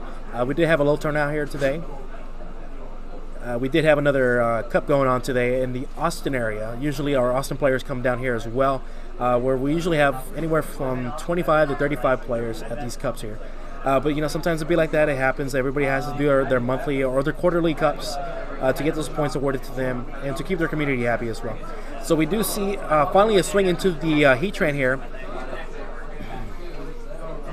Now the bad thing is, I believe if Jerome attacks into this Giratina, he's going to knock itself out, but it is going to put him in a good price trade. It looks like we have a switch here. He could potentially switch into the Ninetales to get a knockout as well, with already being damaged here. I believe the Ninetales does a total of 90 damage, so no, it would be 1 damage short, actually. Oh no, actually it would be enough to get the knockout on the Giratina. So off the Stellar Wish, he can't really use Welder. Yeah, Pokemon Communication to get the Victini going would be optimal here since he's got the Welder and energies. Yeah, definitely that would be the play here, to get the Victini, get those energies back into the deck, and also get a knockout as well. So that way the price trade is in his favor still.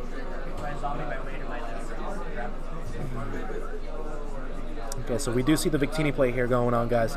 Like I said, he's got the Welder in hand, the 2 energies that he needs for the attack to go off, and draw into 3 more cards to be able to reshuffle some energies into his deck.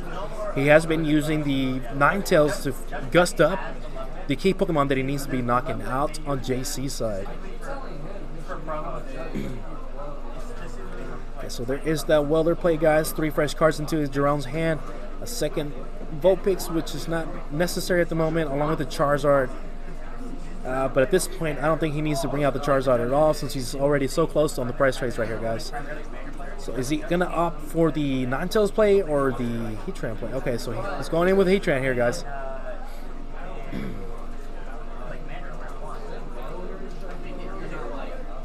So with Heatran having 140... it's going to be 1 damage point shy of the knockout just when this spell tag goes off. Okay, so there it is, the knockout on the Giratina, bringing Jerome down to 2 prizes, I believe, now. Okay, so all 4 damage going on to the active Heatran right there, 1 point away from being knocked out. And the good thing it's in the active, because that way when Giratina is brought up, it doesn't take the knockout like that. Okay, so it looks like JC is just going to concede here with no way coming back after this. Yeah, you know, Jerome was just able to set up better, and that's the way the game works sometimes, guys. You know, with the Heatran coming out as soon as possible, as soon as he saw Giratina's out, you know, he brought it out, used the right Pokemon to get these knockouts going, guys. And it's just a wonderful play right here for both players right here, guys. All right, guys, so that was the end of round 4. We are going to get ready for Top Cut here just in a minute, and I will be posting it on Facebook, social media as well for the rounds or who is playing against each other, guys. So stay tuned, and we'll be back for you guys.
Alrighty, everybody, we are back for Top Cut right here. In our first round pairings, we're going to have Butters on our left, and we got Jerome back on the table for our stream table. And joining me right now, it is Justin from Team Ursaring joining us on the commentating since he is no longer playing with us right now. Yay, what's up, guys? Yeah, I lost, didn't make it to Top Cut, but you know what? I'm proud to be here commentating, so let's see what these guys can do. Absolutely.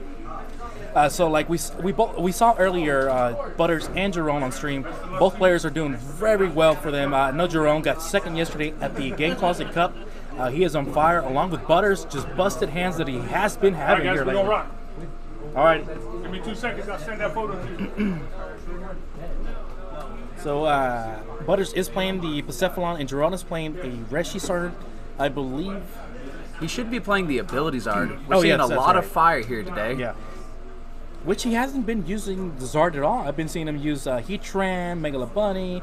I know in this last matchup he was using Heatran for the Malamar matchup for him, which ended up getting him the win.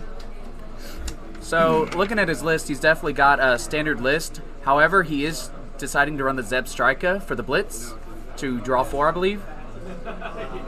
That's absolutely correct.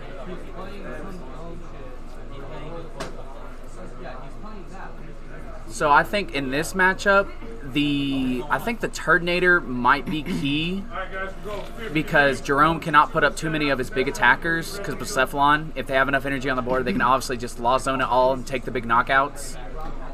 Absolutely. And Jerome's not going to be able to use Heatran as often as you like. I mean, just for the GX attack, really to get that initial knockout. But he is going to have to play smart on this one and potentially have to set up his Charizard for the knockout. Or either the Megalopony. I'm not sure if he's playing the Megalopony. Is he playing Megalopony? He is playing the Megalopony. So because that way, because Butters is going to be playing the Naganados with the draw support, or either the Checkmate version. So it looks like a mulligan off for Butters right here, which is okay. It's not a big deal right now. He is on fire today. He's on fire, playing fire. Yeah, he's on fire, playing fire. Also, for Jerome, a big key is the Ninetales, the 9 Temptations. That will be a key in sniping out possibly Naganadals in order to stop them from building up energy. Absolutely.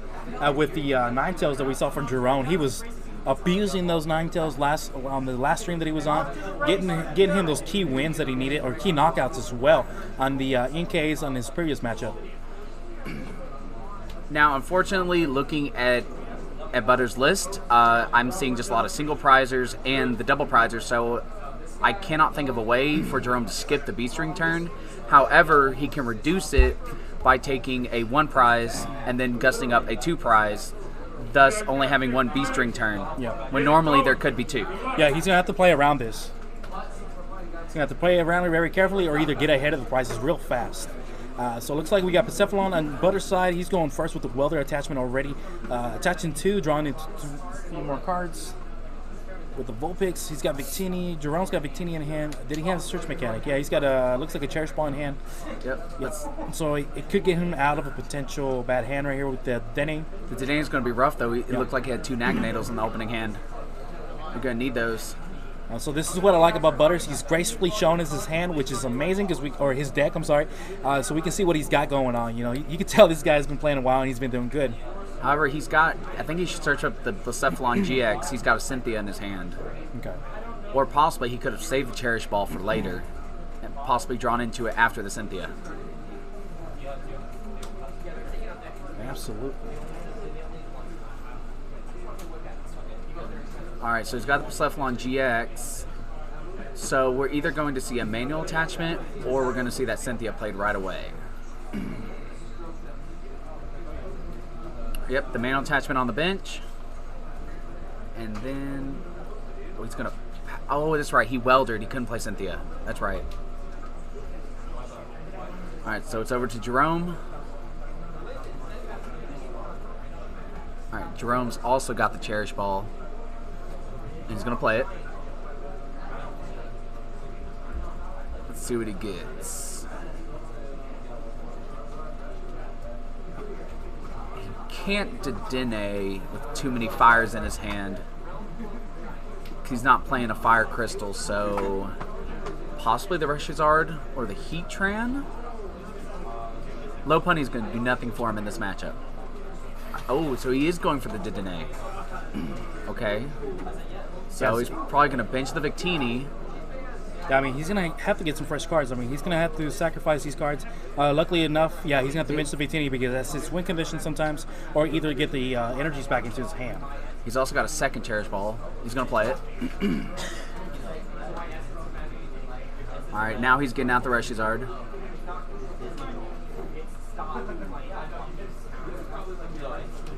Unfortunately, he does not have a welder at the moment.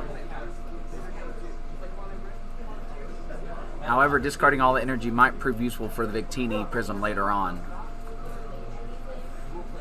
Jerome's contemplating. This is kind of rough. Yeah, it's a rough start for him. There we go. All right, so the Reshizard comes out. So it looks like he might be committing to the Reshizard attack plan right here, because that's the only thing that can get knockouts on those Persephilons right now, unfortunately. He's probably going to hang on to the Heatran for the last knockout for the GX ability. But we're just going to have to wait and see what he's able to draw into, and he's just going to have to rely on, playing what he gets. Wait, I didn't see what happened. Did he? Oh, I don't think he shuffled after the Cherish Ball. Maybe?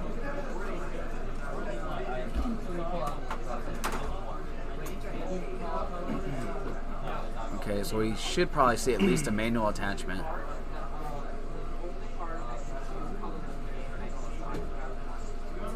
And he goes back to shuffle his deck.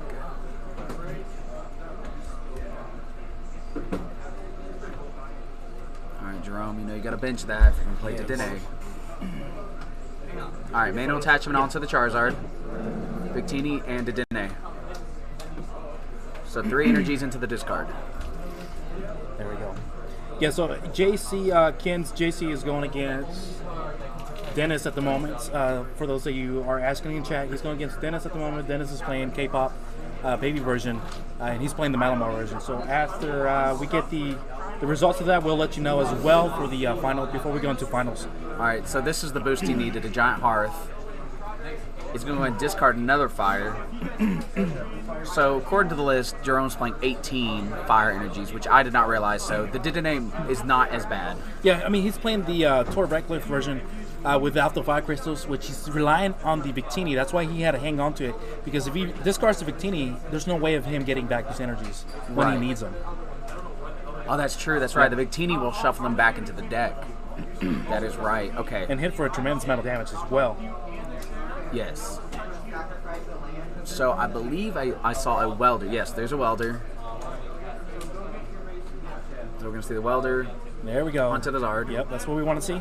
Oh, he can attack already. Yeah, and he should. He needs to get ahead of the prizes, because the Persephone is able to get these knockouts, fairly easy. Oh, yes, this could be big. This could be big. Oh, okay, so he might opt to go into the Jirachi.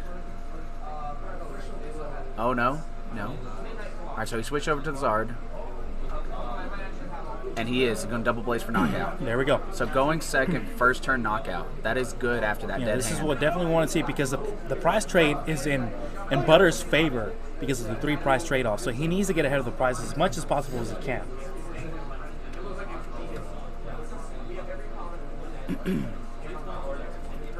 So it looks like Butter is hitting the Giant Heart to get some energies out. Possibly Welder in hand. Did he have a Welder in hand to attach? It looked like he only had the Cynthia. Okay, then. So I'm curious on how this is going to play out. He discarded one of the Naganadals too. Oh, he did. He has the Welder. Okay, so attach on there, be able to possibly... He's going to be able to do 200 damage if he gets another energy. It's not going to be enough for a knockout. Sadly, unless he pulls something else, I'm not sure what else he could possibly do.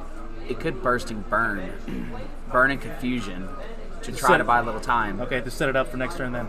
Yes, because if Jerome can get out of that next turn, he might have all the energies ready to just take the one shot. So he's going to grab the Dedenne off the Cherish Ball. However, that's kind of risky after building up your hand with Welder. So we'll have to see what he does.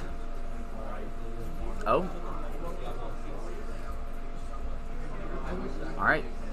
So 2 Naganadels are gone.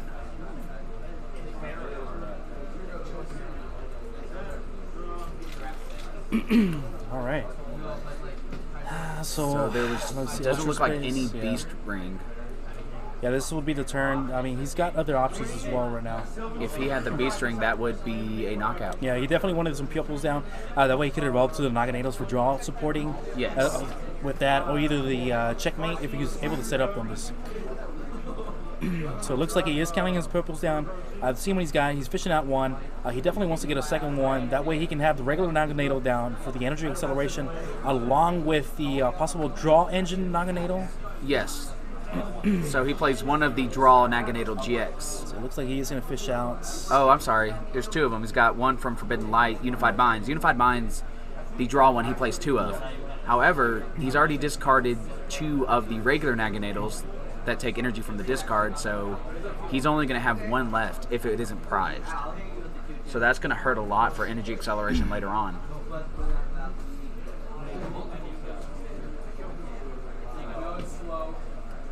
And if Jerome sees that and can 9 Temptations up the last Naganadel, Yeah. that's going to hurt. No more energy acceleration except from Welder.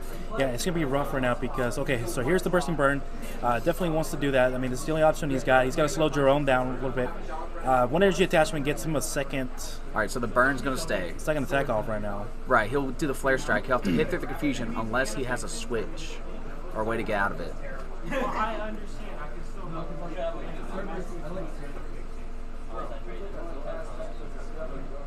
However, even if he has the switch, how will he retreat is the good question. Yeah.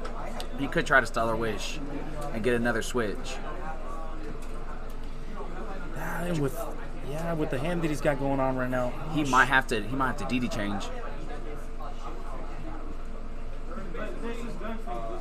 He's got that's 2 Jirachis there. I'm not sure if he's got 9 tails in hand. If he's got 9 tails, That's a Vulpix. A Vulpix? Okay. Yes. So there's the hard attach right now. Just in case he can't attack, I don't know if he's going to do a coin flip. He probably should not do a coin flip.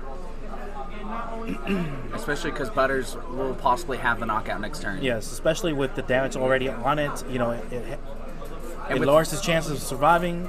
And There's not any other attackers. Losing those 4 energy would be detrimental. So he's gonna flint. So is he looking? Might possibly be looking to load those into the discard. Big teeny attachment possibly. Yes. Yeah, I he mean- could weld. He could still weld her if he got off the Dedenne with energies.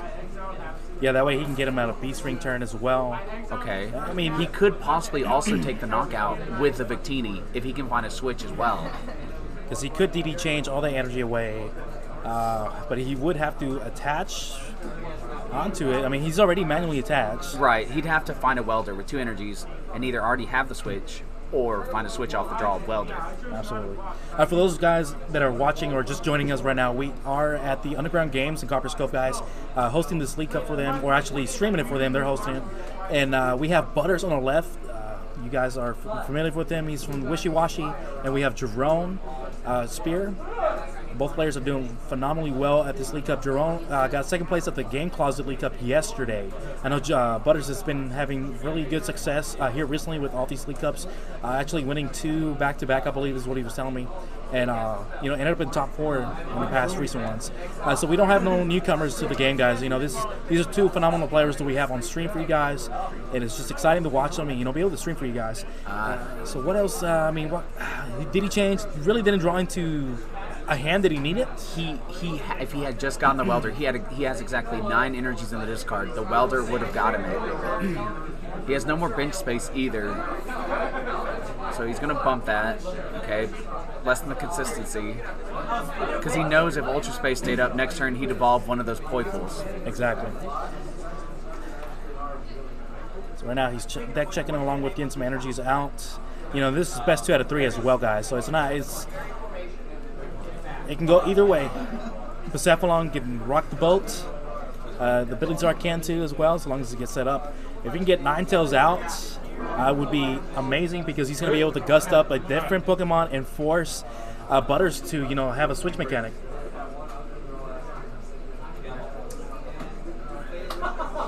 And Ken, if you're watching, Dennis ended up getting that matchup for the other finalists that we have. So Dennis will be moving into our top cut for first or second place, depending on the win condition. So he rolled for it wow, and he got it. That what a is crazy, big.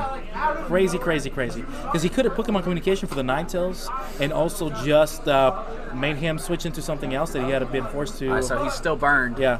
He could have been forced to switch out of Pokemon. But he went through it, got the heads, and was able to get the knockout. So now it takes Butters at a Beast Ring turn, which helps him a lot. And all he needs here is a 9 Temptations, get that Dedenne, and then he has to find a way to switch back and forth. He can't use both attacks right now. Okay, so he's going to scoop. Yeah, he's going to scoop this one going to game 2. Right? Oh, my goodness. That is Welder, insane. multiple Beast Rings. turns. Yeah. Wow, Jerome is literally on fire right now. Definitely good play right there from both of them guys. However, Jerome has the advantage of pulling off the same plays again because Butters wants to go first to be able to evolve. And that's what gave Jerome the advantage. So we'll see how this goes. Butters could opt to go second, but he's, like I said, he needs to evolve, so we're going to have to see how this plays out. Yeah, exactly. I'm excited because, I mean, we've seen Butters. Just one game, one. Jerome. We seen Butters on stream earlier, and he just had a wonderful start and just busted hands. And, it's just the pricing, I believe, that got to him, and along with not getting those cripples out as soon as possible. But, this is best 2 out of 3, so we're going to see what this one comes out for us. And let's see if we can have game 3 on this one, because we want to keep having these videos up here for you guys. Right? So what Butters needs to see this game, he needs to be seen as Beast Rings. After that DD change, he didn't get Beast Ring, and that possibly would have won him the game. Taking out the Zard early on. That's the problem for Jerome too. He can obviously take out the knockout going second, but if Butters responds with that Beast Ring, yeah, it's a higher chance of retaliation, because you got Beast Rings, you got Welder, you got Naganados. It's simple for Persephone to return the knockout on such a big HP Pokemon. So Jerome definitely needs to get the Victini Prism again. So let's say if Butters were to take out the Zard, that puts so much more energy into the discard, which is going to help fuel Victini. And if Victini takes the return knockout, then we're already out of Beast Ring turn. So it can be either or. So let's see who chooses to go first. Yeah, I'm pretty sure Butters is going to go first because he's got to evolve. Yeah. So he definitely wants to take advantage of that. I know it kind of puts him up if Jerome goes second for a possible knockout. But necessarily, really, in reality, a knockout on your first Persephone is not a bad idea because you get the Beast Ring turn. No, and that's usually what the Persephone players count on. They count on it because by that time they're already set up. If you're going to Beast Ring turn, you're going to. Okay, he turns. So this is not bad. He's got some cards in hand. Jerome as well. He's got great cards. I mean, he's got Duel. He's got the Danny just to get out of it too. And see, we're already seeing here the Welder. He has the Mysterious Treasure. Oh, he's got 2 of them now. Oh my god. Okay, so this is good. Okay, so we are going to see some cripples down already. Yeah, let's get rid of them. Why not? And Cherish Ball. Ball. Wow, let's chain it up. Here. DD change for a fresh 6. Oh man. Now this is what we want to see from Butters. These explosive starts that he's getting right here. As he so gracefully shows us his entire deck right here, guys. So possibly too, this DD change could get him all the evolutions or more Cherish Balls for the evolutions. So this is big. So they both seem like they had really good starting hands. All right, so we're about to see 2 more Poiples benched, and then DD change. Here we go, DD change right here. Fresh 6 cards. So he's got the Ultra Space to help with his evolutions. There's one of them already. Yeah, he's just gonna have to hang on to it. Manual attachment. There we go. Hang on to it for next turn. Just in case. Oh no, I guess he can use it this turn anyways to get out his Naganados that he's gonna need. Yes. And there we go. So Jerome's gonna have to follow up with this explosive start that he had. Yes. He's got a good hand though. He's got an extremely good hand. And the next turn, Butters has the Naganado GX for the draw. I think I saw an possibly extra Persephone GX that he could discard. But yes. he could search up for an Ultra Beast to discard. Yeah, exactly. And now the scary part is that the Heatran could be knocked out, but it's not a problem. With all those cripples down, the Naganados being able to search out Naganatals and get some energies going, it's not a bad way to get the B-String I was turn going to going. start off with the DD change. Oh my goodness. 3 energies, and it looks like That was it's just a that Briska. strike. I thought that was the Turtonator in his hand in the beginning. Oh no, I think that's a 9. Oh no, Vulpix. Okay, so it's not bad. Not a bad discard right there. It's not going to hurt him at all. Oh, this is risky because they both play fire. So that's going to give Butters an extra 3 draw for next turn. And a discard outlet for his Naganatals.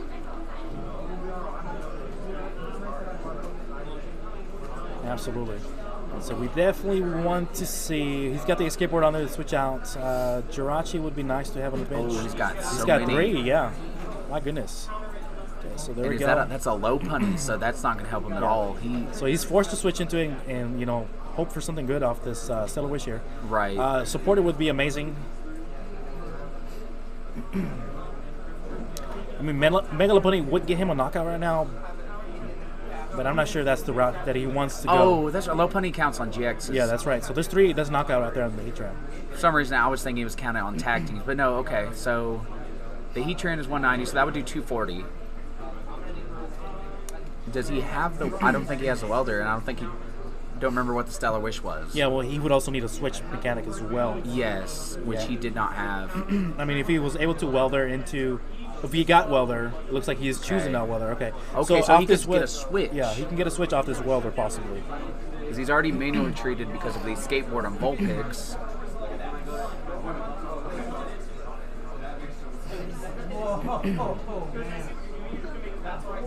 All right, so let's see what he gets off this welder. It's really going to be crucial if he's able to get some good cards. His 3 cards need to be very good in here. He needs 1 energy at least, since he's got 2 in hand for the welder to work off. Oh no, he's got 3. Okay, so no need for energy. He does need a switch mechanic to make this possible to get a knockout right now. So I think that's what he's going for. The issue is that the Bucephalon GX will more than likely come up, and all Butters would need is a B-String, and a possible welder to get a knockout. All right, so a lot of energies in the charge ball here. So he could possibly DD change again, but I don't see the need for it, and that's going to clog up his bench. The DD change ability is only a that's right. a hard once per turn. Yeah, once per turn. You're absolutely right. Right. So there's the manual attachment onto the Vulpix. That's interesting. Does the Ninetales have an attack that we should be aware of? No, it does nutty, but it's for retreat purposes. Or also the tail whip too. The tail whip. That's right. It's kind of a stall mechanic. Okay, so I think he just. Oh wow! 2-piece rings. He Wow. has the great catcher. And now he just needs to sit pretty and just wait. Oh, this is big, and he doesn't need that. Yeah, he's going to discard and draw. Oh, man. That is huge. Yeah, that's a huge hand. Okay, so he doesn't have a switch, but he can manually attach to the Heatran and manually retreat it. Well, not only that, he can get a knockout right now on the Jirachi. He could. Yeah. That's true. You don't have to reveal all that stuff right now. Exactly, and you know, there's no point of discarding energies right now, sending them to the Law Zone with the Bucephalon, while you can get the knockout with Heatran right now at the moment on that one prizer. You know, either way, you want him to knock out that Heatran. Also, Steaming Stomp will do 130, 260 because of weakness, so that would be a knockout. Well, he could even great catcher up. There we go. He is. Is he going to take he it out? Start hitting it. Yeah, to soften it off. That way, there's less energies to get out of it. He could also taken a 2 prize on the Dedenne as well.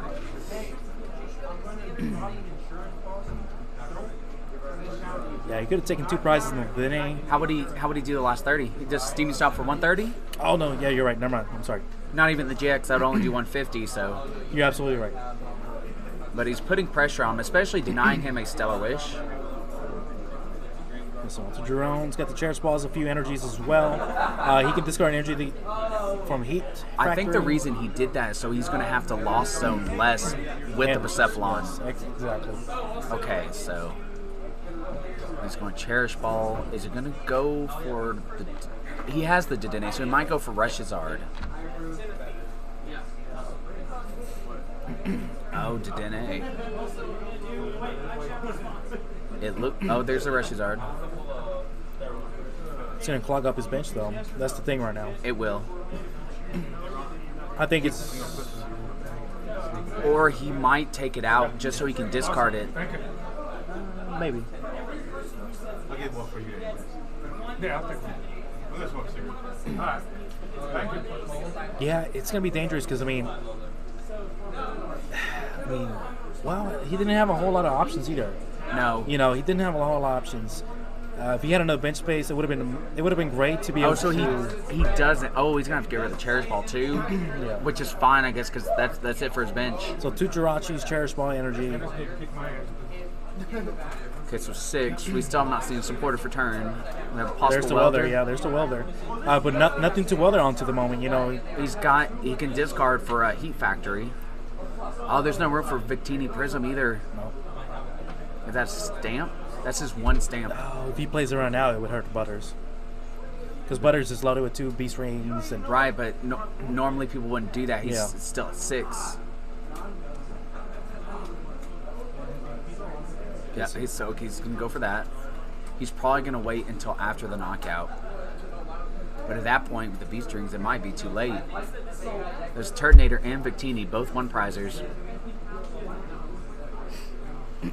Jerome's stuck. I wonder. Yeah, he doesn't have an answer for the knockout that's about to happen. If he had the energies, he could welder and use Low Punny's GX attack. It puts the active to sleep and does 200 to any Pokemon on the board.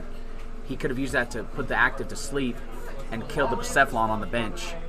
However, he didn't have the energy. You need 5 total. Yeah, so there's the first Beast Ring. With multiple Beast Rings in there. So he's going to thin out the deck before he even fishes in for any more. Before the Heat Factory and anything else. So here's the second Beast Ring right here. Well, he doesn't actually have... He doesn't have an energy for the Heat Factory. It doesn't even look like he has it for the Welder or the Naganadel. The 2 energy on the Naganadel Jakes is going to be very important.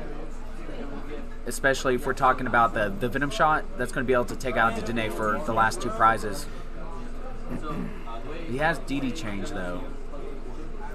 Yeah, I'm not sure. Possibly getting another. Well, I mean, it's gonna be hard for Jerome to get the return knockout on this. So he manually attaches. Oh, there's the welder. His own. Oh. Yeah, did he change?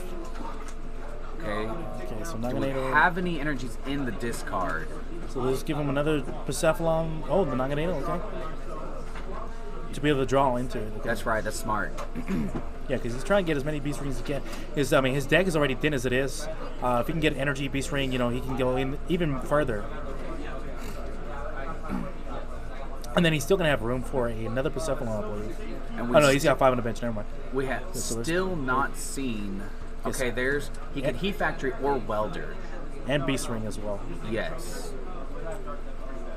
We still have not seen a supporter. I think that's the last 2 energies he has in deck, actually, now. Yeah, last 2 energies. So everything we're seeing, including the 1 in his hand, is it. So I'm not sure if he's going to want to Heat Factory right off the back. Yeah, because this one, yeah, there we go. Oh, this is scary. Jerome must be feeling it right now. Great Catcher, there's no need for Great Catcher. Save Great Catcher for next turn just in case the Registar comes out. And it looks like we're about to see the knockout here. So he needs 3. Ooh, 4?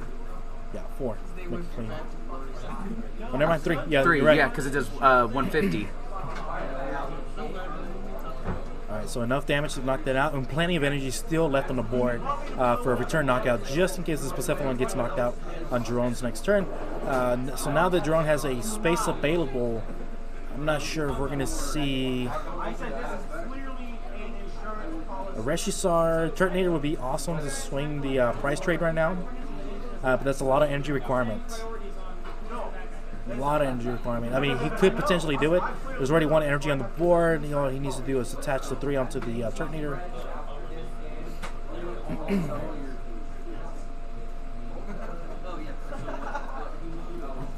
Heat Factory. He could also possibly put down the Victini Prism. That's right. Which requires less energy and actually puts the resources back into his deck. And even up the price rate as well. Yes. And get I wouldn't get him out of Beast Ring turn just yet. The issue is that Butters almost has the Venom Shot ready. So he's just got to take a 1 prizer and then unleash the Venom Shot for game. Yeah, he's got to put him in the checkmate. So Jerome definitely wants to make some crazy good plays right now. Well, this game 2 is going to slip away from him.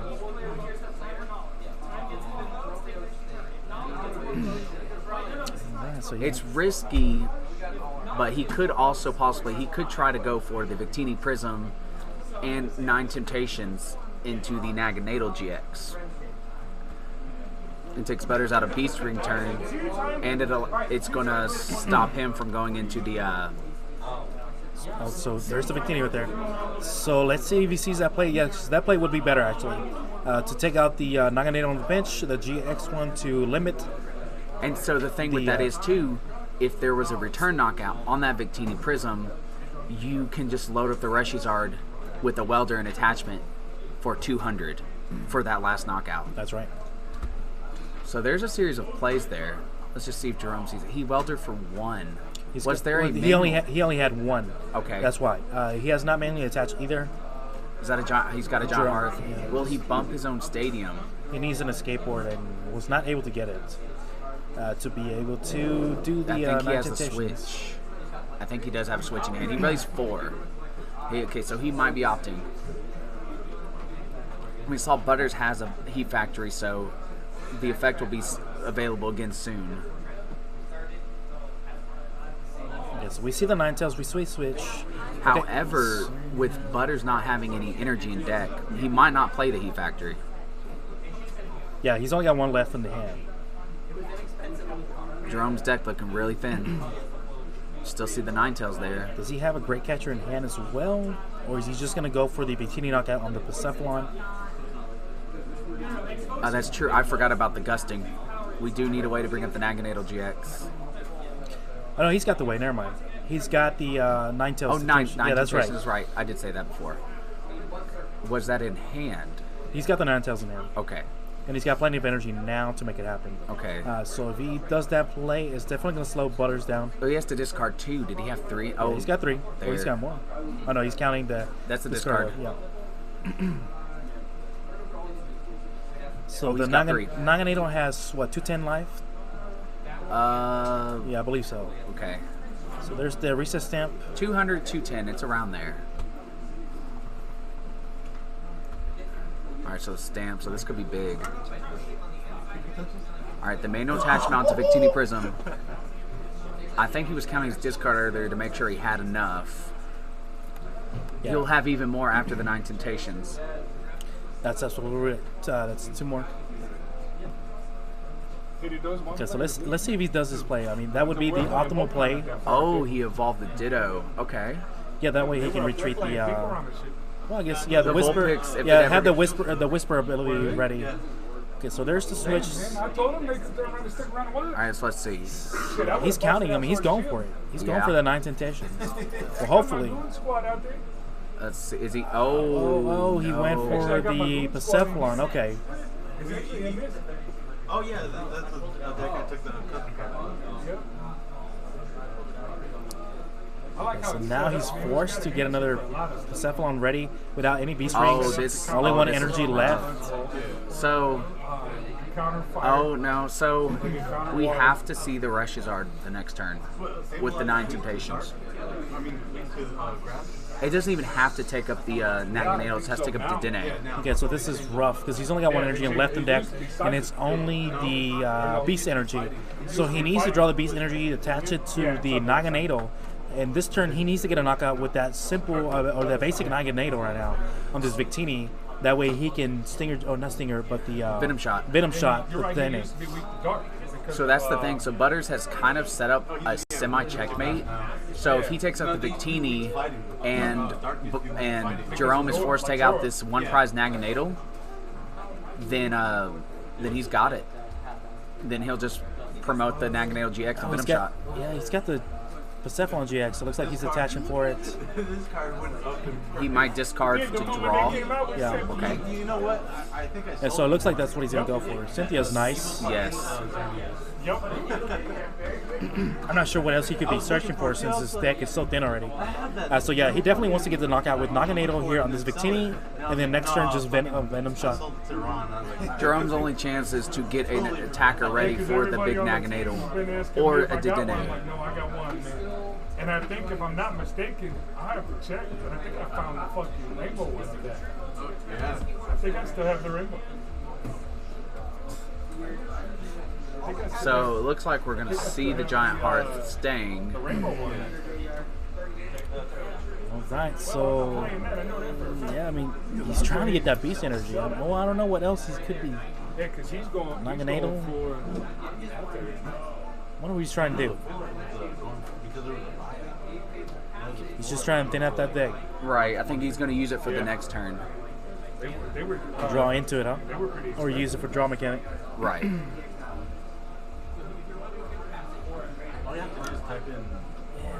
After that, it's not much left for now. Wait, oh, is the Naganadel even at enough? It does 80. I believe your opponent has 3 prizes left. It does 160. Right, so the 80 is not even enough. $9 for the secret. For the regular, it's 14. But Victini can't do any more damage. But he's regardless, he has to get a knockout this turn so that Stinger, or not the Stinger, but the Venom Shot gets him the win next turn. Right. I don't think he can do it. Because look at the full art, Dennis. Oh, great catcher. Oh, wow. So he can 2-shot the Dedenne if Jerome can't find a way to get around it or get it out of the active. Oh, he's not even going to attack, is he? I think ADPs are going to jack up too with this. Oh, they're talking. Yep. Wait. Oh, that's 90, so it's 180. Yeah. Are we sure? Yeah. Okay. Which is knockout for the Denny. So yeah, that was. Oh, I think the controller of Naganadel has to have 3, which he does. Okay. So now down to 2 prizes. Let's see what Jerome's gonna do right here. Oh, he's souping up the Charizard. That's it. Oh, he's got He's the 19 patience. Yeah. Oh, yeah. How else did you bring up Dedenne? That's it. He sees it. Does he have switch? It does. Yeah, they're going to go up. Denny. Yep. There it is. Jerome's got it. Switch That's game. game. Wow, Wow. Jerome is going Wow. on to the I next honestly round. thought that was going for Butters, but That is crazy. That is turn crazy. rounds right there, guys. So the finals, we're going to have Baby Persephone versus Ability Zard. Abilities are, so it's gonna be a great turnout. So yeah, this is a very good match over here, guys. They gave us a show right here. Both players were playing wonderful, coming up with these crazy plays and playing their decks to the extreme. And Jerome got second yesterday, so let's see if he can get first today. That's insane. Absolutely. All right, guys. So we're gonna get ready for the final, actually, and we'll be back. And I'll be posting another link up along with the picture of the players playing. So we are gonna have Jerome and Dennis going at it, guys. So we'll be back shortly.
keeping your seat Alrighty, warm. everybody, we are back for the final match for you guys. So we are going to have Dennis against Jerome, and we just saw Jerome's action on getting him to the top finals right here.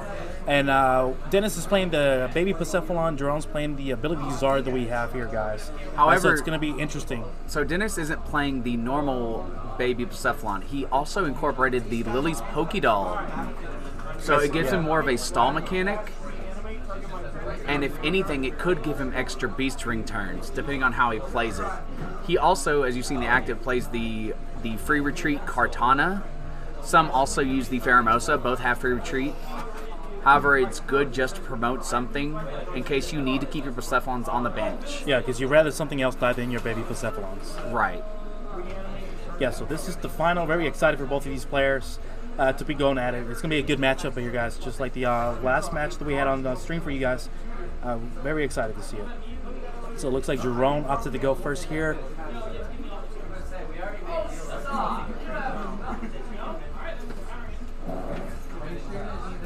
So the big issue for Jerome, obviously, is the prize trade here, since the Baby Clowns are worth 1 prize.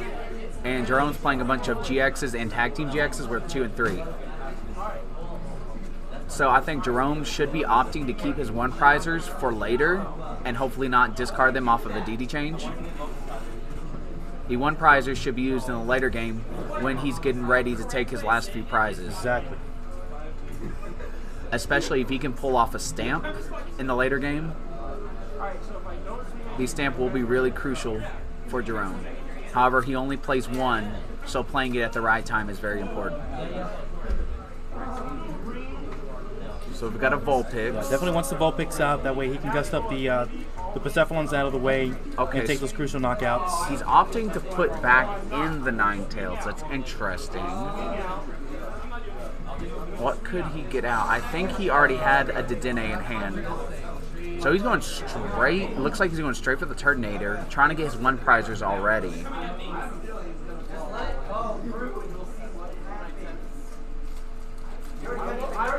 Okay. Yeah, if he can get his 1 prizers out, you know, he definitely wants to use those and not give him the chance to take 3 prizes off the back, you know, because the Cephalon's extremely easy to get those 3 prizes. Right. So Jerome might be opting, try to get him to use his resources on all the 1 prizers and then go in hard with the GXs. So he's going to DD change. So he's off to a good start. We did not get to see Dennis's hand, sadly. So we're going to have to wait and see what kind of busted hand he has. Is he going to play it? That's going to... I mean, he's got Welder in hand. I'm not sure. Did he Welder already? No, there's been no supportive return. So we could see How did the he get out these energies, though? I believe he had a Fiery Flint in the opening hand. No, he had a Welder to get those 2 energies on the Victini. Oh, on the Victini, you're right. Okay, so...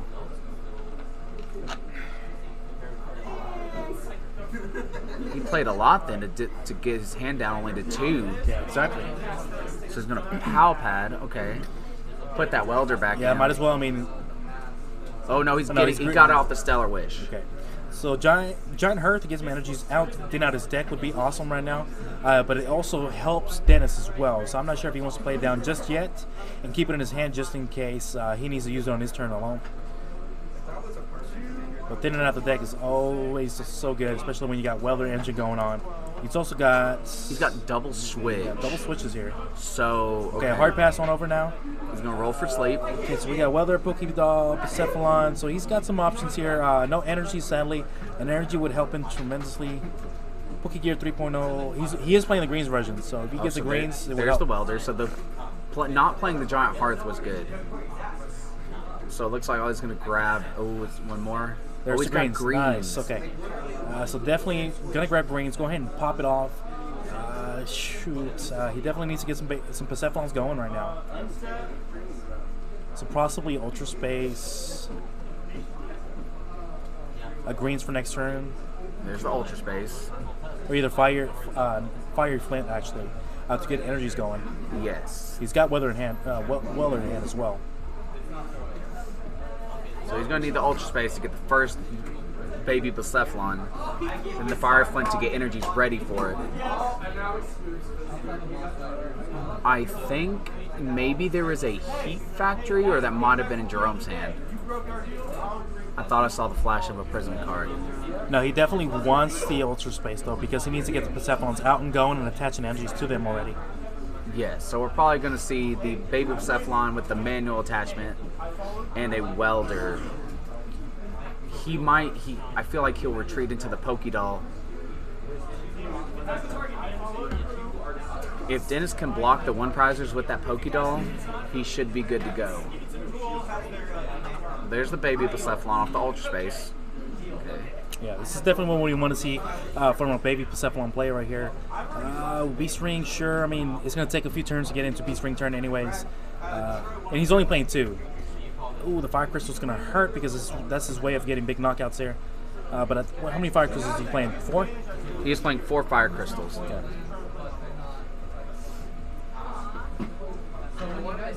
He's also got 4 Acrobikes, which I have not even seen him play. I played Dennis earlier, and I didn't see him use them at all. Oh, there's some in the deck. Yeah, so he definitely is going to welder onto it, draw some more cards. Hopefully he Oh, no, gets a never mind. He support. can't welder. He already supported for turn. He did play the greens, so we're probably going to see the manual attachment. And then switch into the Lily's Pokédoll to prevent a knockout right now. That way he can keep that pivot Pokemon up. Manual. So welder for next turn along with a Great Catcher. That's what it looked like. Or Custom catcher. It was custom. So Catcher, okay. he could possibly draw the next one off of the welder.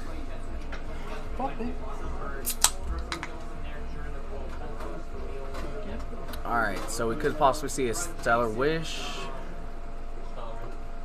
Still iffy about that Giant Hearth.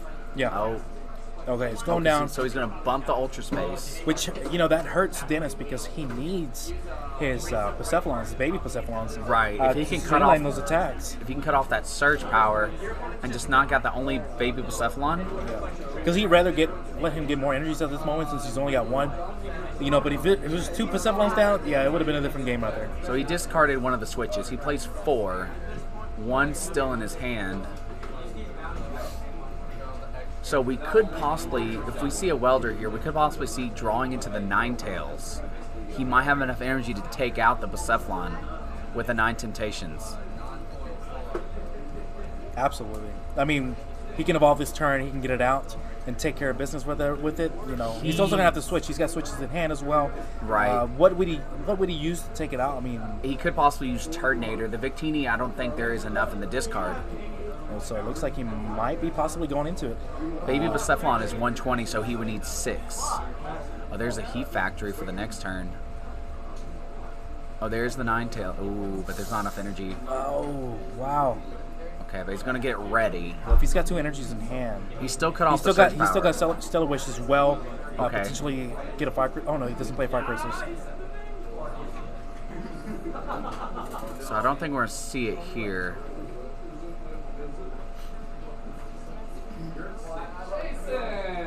So put He could double go- welder back into the deck after the pop out there, guys.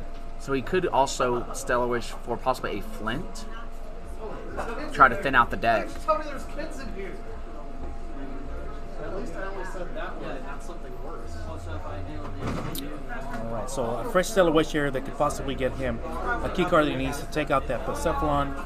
Definitely what he wants to see, and he needs another energy for the Turkey to go ahead and get the Persephone knockout. So there is that Stellar Wish right now. There's a welder for next turn. Communication, he already has one of those. One more card. Let's see what he gets off this one. Okay, Fire, so he's more likely going to grab the welder. yeah, that way he can have it for next turn. Yes. Yep, absolutely. No need for Pokemon communication. I don't see any other one prizers. He's already got his one prizers out.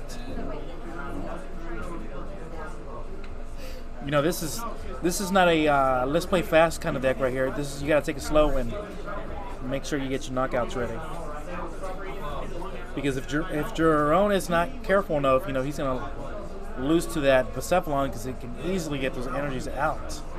In one turn, we got to see it in the previous stream video that Dennis just came back out of nowhere and was able to take the game just with the single Heat Factory. So it looks like he might be grabbing the Dedenne. He has not DD changed this turn. He has only weldered, so we could see a possible DD change. He's got a lot of cards in his hand to do that, along with the switches that he has. You know? Right, he still has the one switch, so he'd be down 2 switches. Which that really hurts because if he gets his one prizers on the active, I don't see how he's going to get him out without the switches. Absolutely. So he's got Heat Factory. Okay, so he's going to ooh. Is he going to force the doll out? Oh, he's getting rid of a Heat Factory as well. Oh my gosh. So he's looking for energies. He wants 2 energies. He's been a little greedy, but I get it. Well, I mean, it's if you knock out, you know, that's what you want to do. That hurts, I agree. Yeah. So there's 1. Oh no. Oh, that definitely hurts. It does. Oh my god. Yeah, he was hoping for 2 energies off of this. And it's not like you can play 1 energy. He has probably about maybe 12, 13 more on the deck, and he only got 1. So yeah, it looks like he's just gonna have to. Is he gonna? Okay, so he just get it out of the way, yeah. Yeah. So there's a greens too. Oh, that's gonna be big later on. That's going to be big the following turn. Yeah, because he's going to have the welder to attach. However, Jerome is sitting on a reset stamp, so he might opt to play it, which would disrupt that green. So 2 Poke Gears, energy. He can Giant Hurt to get more energies out. Manually attach onto the... I would definitely discard one of those Poke Gears if we're going for Giant Hearth. No, energy, because you got Fire Crystals. You want to keep your Poke Gears to have a chance to get the Dwellers or the Green's Exploration out. Okay, so let me see. 2 energies. Yeah, he definitely... I'm not sure if he wants to get this knockout on this Turtonator. He is going to be able to get ahead of the prizes, but then again, he's got to worry about Victini coming out. Right, he's counting. There's 2, 3, 4. Oh, okay, so if the Turtonator gets knocked out, he has enough for return knockout, which will be big.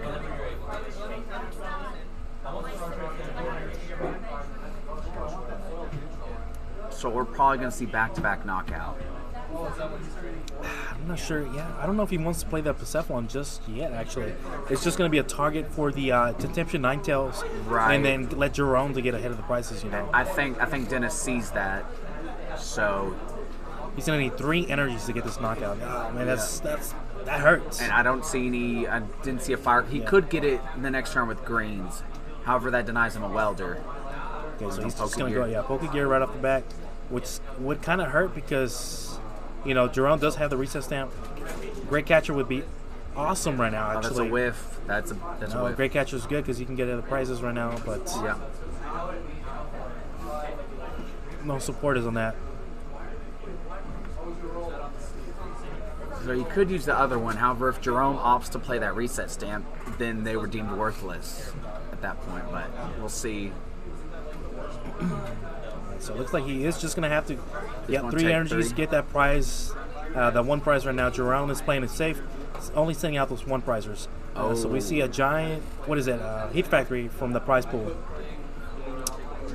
Okay, so right now the only thing that Jerome has... he's got the escape board for Jirachi. Yeah, he's got the skateboard. He's going to have to use Victini for this knockout. He's got the flint. He can search up and then discard with the flint. Oh, okay. Yeah, he's going to want to thin out his deck before he Stellar Wishes. Right, but if he... Okay, so he's going to... There we go. Yeah, he's going to do it. Okay, like I thought. So he's going to get the energies and then discard 2 of them off the flint. Loading up the Victini more in the discard. Well, he should have plenty of energies, actually. He does, but I think he's trying to get ready, too, for possible big Bucephalon that could come out. Because if that big Bucephalon comes out right away on the next turn... Jerome can gust it up and have enough energies for it. Exactly, that's right. Yeah, because he's going to be forced to play that Persephone, yeah. Mm-hmm. Because there's no more search. He doesn't have the Ultra Space. So, yeah. So, absolutely. Okay, so there we go. Grabbing 4 energies, getting rid of 2. Fire up the Victini.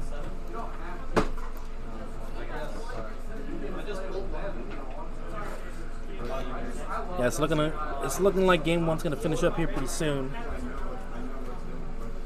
Bumping that Ultra Space really hurt. You know, and that's the bad thing about Persephone right now. It hits extremely hard, but the hardest thing it has is setting up.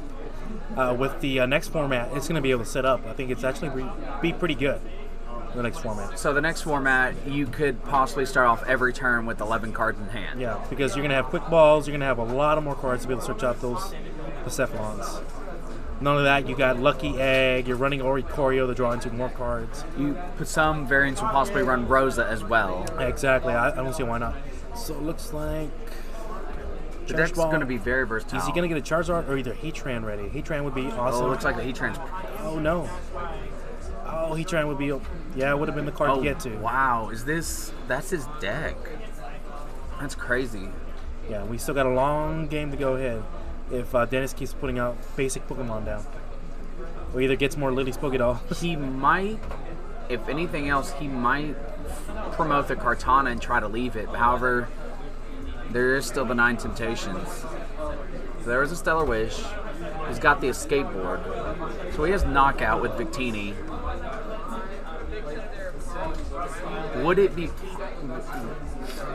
I don't think the Ninetales could take a Knockout. It looks like its damage is in the 2 digits. Yeah, it's only 90 damage. Okay. Yeah, it's only 90 damage. It's not a tremendous amount of damage. So he is going for the Victini to get some cards back in his deck. The crazy part is he's just going to be drawing into energies like crazy. Right. We see a Heat Factory in Dennis's hand. So he's probably going to play the greens into the Fire Crystal and the Heat Factory. Okay, so he's going to be forced. Yeah, he's going to be forced to play that Persephone. He is. And he's also got Pokegear 3.0, so he can greens like you said. He could also opt to greens for a Ultra Space as well as the Crystal. It looks like he might play the Pokegear, try to thin out the deck. He could also get the effect of Heat Factory before playing. I'm sorry, he could get the effect of the Giant Hearth. Yeah. Get some energies in hand, get the full foot of Welder as well. Yes, he could. Oh, he could actually Welder onto Persephone GX and take a knockout. Yeah, but it's given 2 prizes up, and that's right. That's not what you want. You want to hang on to that Persephone. And I think Jerome searched the Charizard earlier. So if that Charizard comes up with energy, and knocks out the big Persephone, that's just about it. Exactly. So I don't think that's the play for now. So he's getting the 2 fires. He might opt for the Welder. That top deck of Welder was clutch.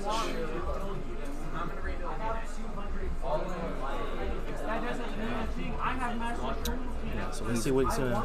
Okay, so it's coming down. Yep. So there's a Welder. Could he also possibly draw into another custom for later? Oh, there's his victim. Oh, he does. It's interesting. Okay.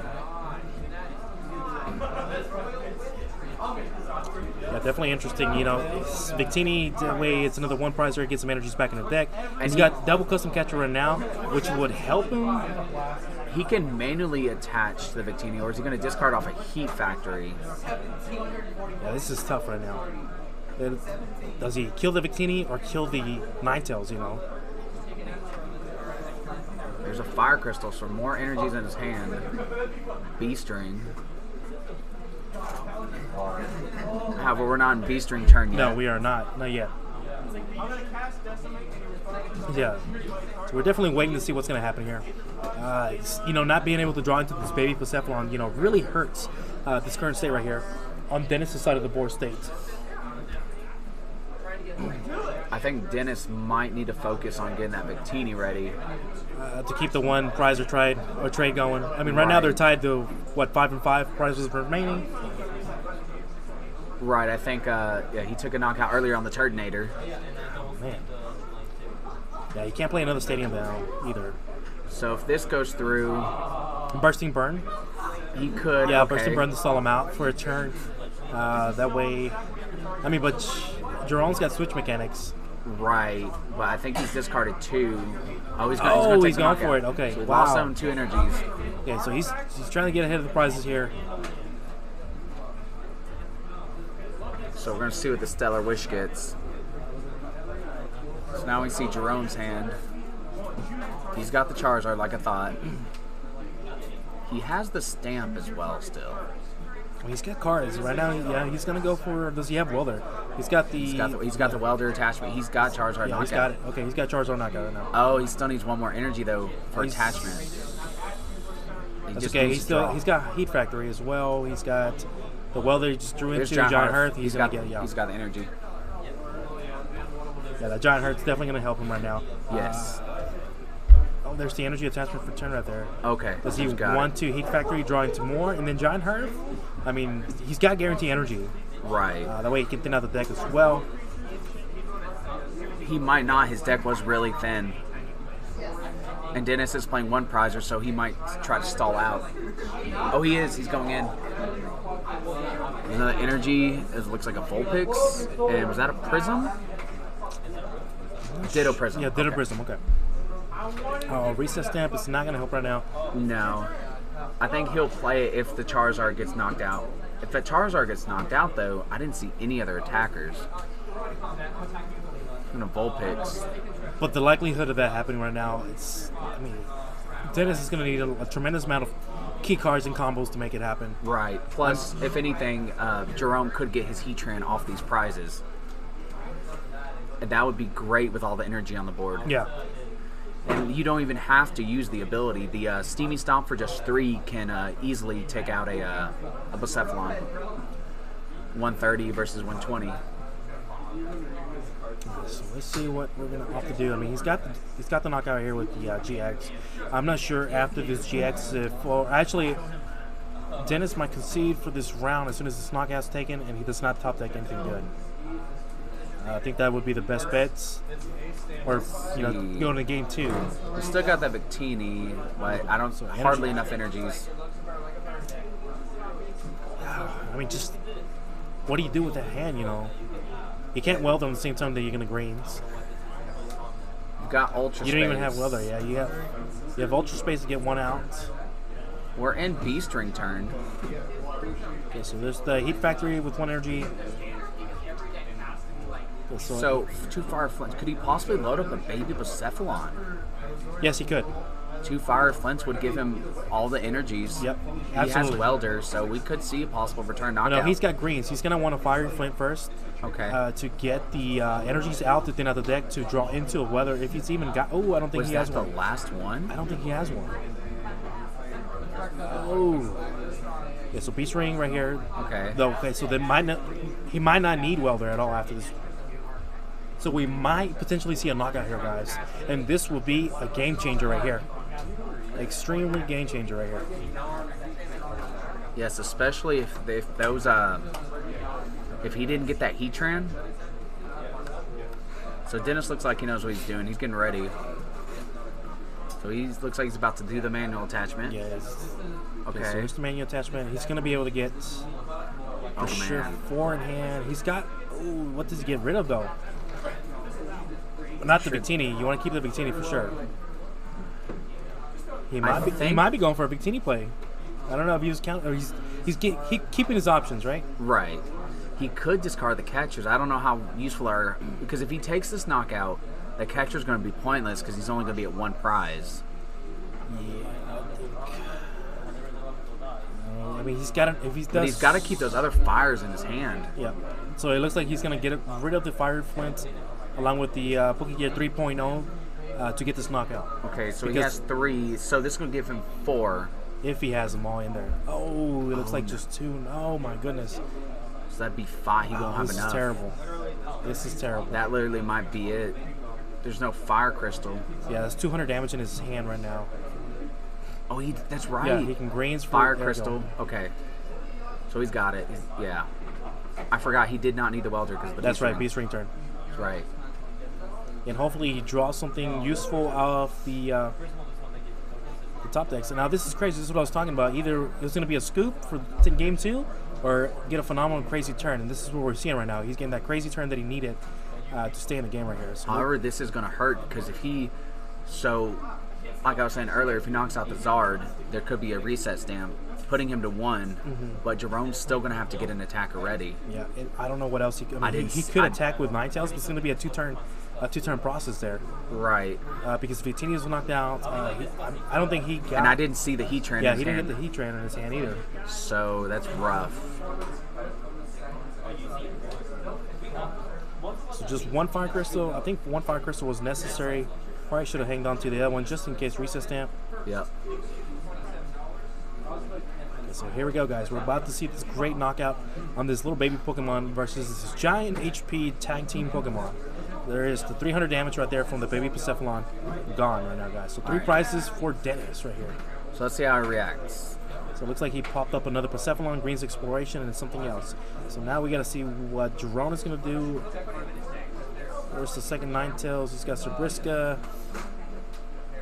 I'm not sure what he could attack with unless he's got another Charizard up in his sleeve, but it's going to be a 2-turn process because you can't attach 4 He only energies. plays the one Charizard. Okay.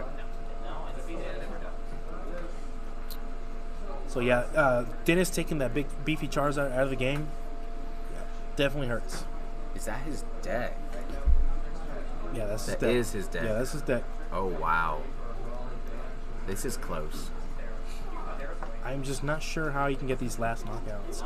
Unless he 9 Temptations out the Kartana and hits it for weakness. He can, which is probably why he chose to do the other one. In case, so if he takes out the Kartana, the Blacephalon's going to return knockout. However, he can welder to that one if needed. Yeah, but it's still not going to be a knockout on the Pasephalon though. And now Right, that no, he Dennis can- drew into another Pasephalon as well off those price supports. So Jerome definitely needs to play that stamp I saw earlier that he's been saving. Did he get rid of it? I would hope not. There's the welder. No, there it is, the very end. So he's going to... I don't know if he should weld There or it is. keep the energies, you know. Right. Oh, that hurts. I know he can... Because if he does do the 9 Temptations and brings up the Cortana, you know, he has enough energies for that. But I guess he's playing it... Yeah, He has a lot of energy in deck. See? Okay, there He it has is. enough for 9 Temptations. Okay, so he's setting up 2 attackers. I mean, that's the only attackers he has left now. Right. That Heatran's still in the prize. If he gets the Heatran, he's good. All those energies can move on to it. So he's going to manually attach there. Yeah, because he's got the... Yep. So 9 Temptations out, the Cortana, switch into the Ninetales to get a knockout. There we go. Yep, there it is. Okay. Oh, they both have 3. Okay. Yeah, they both have 3. That's good. That's very good. Yeah, this is a great play. At least he gets another prize. Let's see if it's going to be the Heatran. No, it's not. Cherish Ball. Oh, Flint. Oh, shites. This is not good. If it's a Cherish, but he still doesn't have it. So he's going to have to, yep, He's just going to thin out his yeah, deck. thin it out.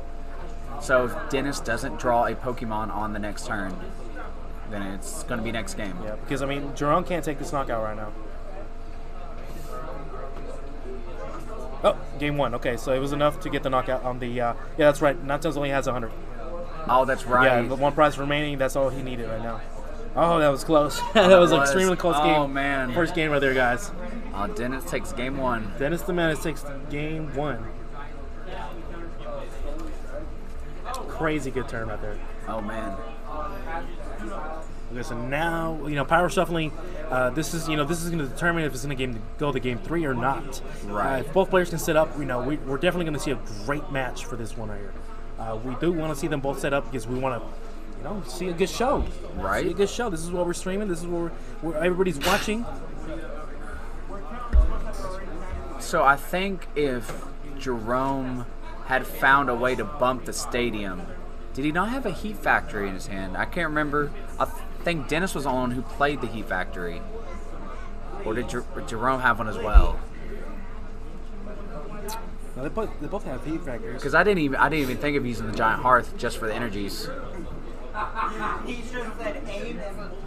So that reset stamp, you know, still ended up helping them out. So how did the energies go back in deck?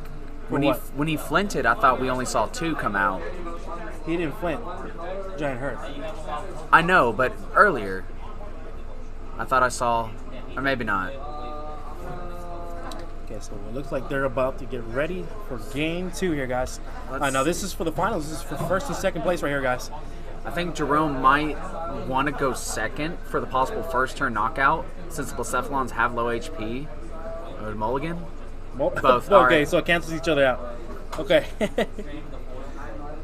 Okay, so yeah, it looks like who wants to go first here? Probably Dennis. Already adding the suspense with the Mulligans. Yeah, I think. Well, I don't know. It doesn't matter. Jerome gets to choose who's going first.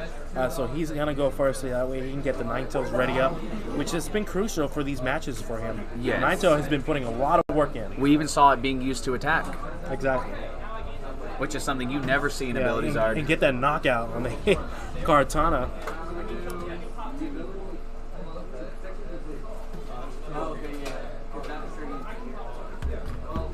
So let's see what they got going on here. So Jerome definitely wants to get his Heatran this game. Hopefully it's not priced for him again. That would have been a game changer since he ran out of Pokemon to attack with. With Heatran being able to do exactly 130 for knockouts, you know, on the poor little baby Persephonons for 110. Oh, that's a rough start. Let me see. That's not a bad start for Dennis. No, he's got an acrobat. Hopefully he can get out of that. Yeah. Yeah, but not a wonderful start there. They both got it kind of rough. Yeah, they both got it kind of rough, so we're not going to get to see the game that we wanted. So Jerome is opting to go first. There's the Zard. Well, he's got Pokemon Communication. He could get out of this with the Dene if he really wants to get rid of all the... He could also communication that back in, and well, he has the Ninetales in hand. He could get a Jirachi. He has a switch.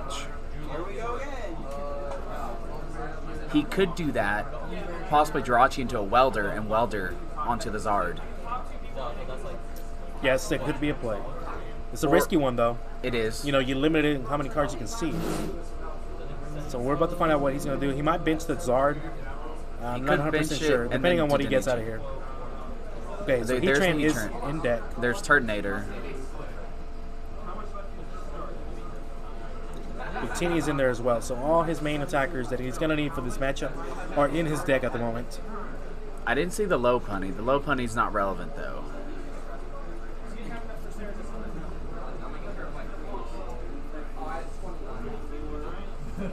Okay, so he's going to go Jirachi. I think he was contemplating a Dedenne, but decided against it. Yeah, he doesn't want to get rid of his hand.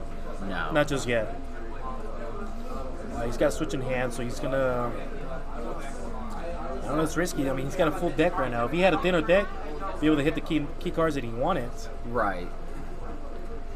He also has to take the risk of the Jirachi being knocked out by the first turn Blazer. So if Dennis flips over Fire Energy, it will be knocked out. Oh, that's extremely right. Yes. And then it would get rid of his Jirachi, take away that search mechanic for him. Mm-hmm. Ooh, there's the Hearth. That's going to help him. Okay, that helps before you Stellar Wish that there.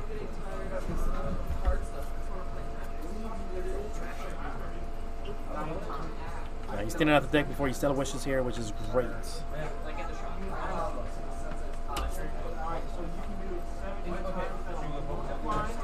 So let's see what's going to happen here. The Stellar Wish better be epic. Right. I think he's definitely going to need the Welder. Yeah, it needs to be epic.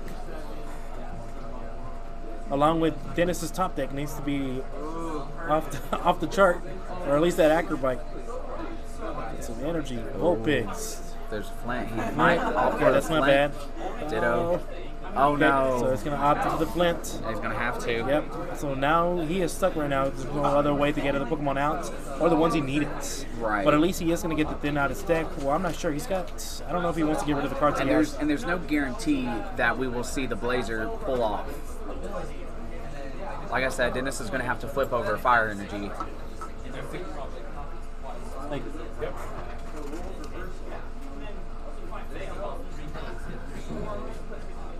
Alright, so he's going to pass. He's not going to bench the Zard just yet. yeah, it's just an easy target. Okay, so we probably gonna see need that a crazy Acrobite. top deck for that Acrobite. Okay, Of course, maybe- he's going to thin out the deck first. Right, get those energies to Yeah, hand. see what he's got, too. So there's Welder. Let's see what those two Acrobite cards would have been. So he's missing nothing. a Well, Ultra Welder. Space, yeah. So Dennis has prized one Welder, it looks like. Okay, so we definitely want to see if we can get a Pokegear off this Acrobike or either a Green's Exploration. This would be good for him because he's going to be able to get the Ultra Space and another card to get for next turn. Possibly another Green's Exploration set up for next turn as well. Or either Welder. Okay, so this acrobat needs to be on point. Oh, there's the Poke Gear. Oh, both good cards, man. However, I think he didn't want to throw it away. Okay, so yeah. So he's gonna Poke Gear for either welder or greens. There's a welder, but can he get a greens? One more. One more. That's okay, so welder. double welder. That's okay. It allows him to draw 3 extra cards right now after using that welder. He's got plenty of energies. You know, Jerome's not in a great start either. He's only got Charizard and 4 fire energies. So he's with the hand that Dennis has, he could also Fireball Circus and just discard 1 to take out the Jirachi. But see, he's only got 1 Persephone. I don't think it's worth it right now. It might not. Yeah, I don't think it's worth it. Unless he gets another Persephone off this welder attachment here. There we go. 2 energies attachment. Fresh 3 cards. There's a Flint. The Poke- doll. He's yeah, got the doll's doll. gonna be great. There's the energy attachment for turn. Okay.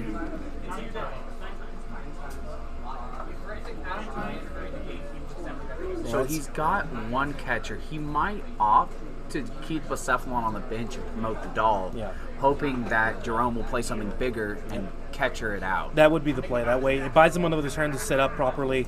And if Jerome plays something beefier, he's able to get the knockout. Right. Especially He's got that Flint for the yeah, energies. with that Lily's Pokédoll, it really helps because now Jerome's not going to take a knockout, and it just buys him another turn. Right. And there's no Vulpix either, so Right. So there's no 9 Temptations going on next turn. Oh, okay. So will he wow. laser or discard? oh wow, he's going for it. Okay, Okay, risky. Okay, so getting ahead of the Oh, prizes. that was He's got the greens. Wow. Okay, let's That see was what. good. Oh, Jerome has to play that Charizard. He has to play it to stay in this game. He has to play it. Man. Has to play with the heart Oh, and attach. Dennis got game 1. Oh, this is big. Yeah, this is big. He's got to play it and stay in the game. Oh, but if he could just greens for the other catcher.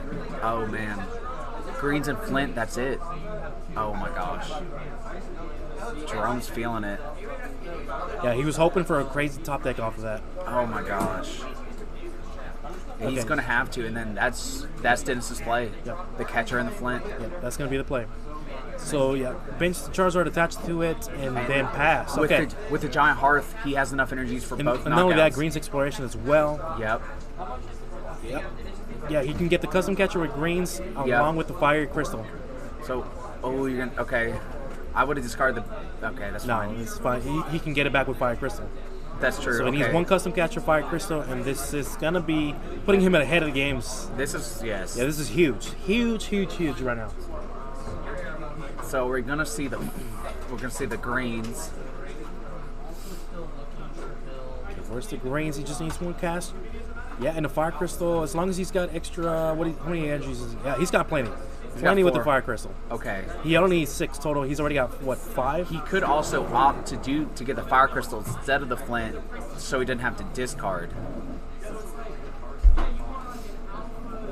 So there's the custom catcher. There's catcher. You need a crystal to make it happen. Crystal.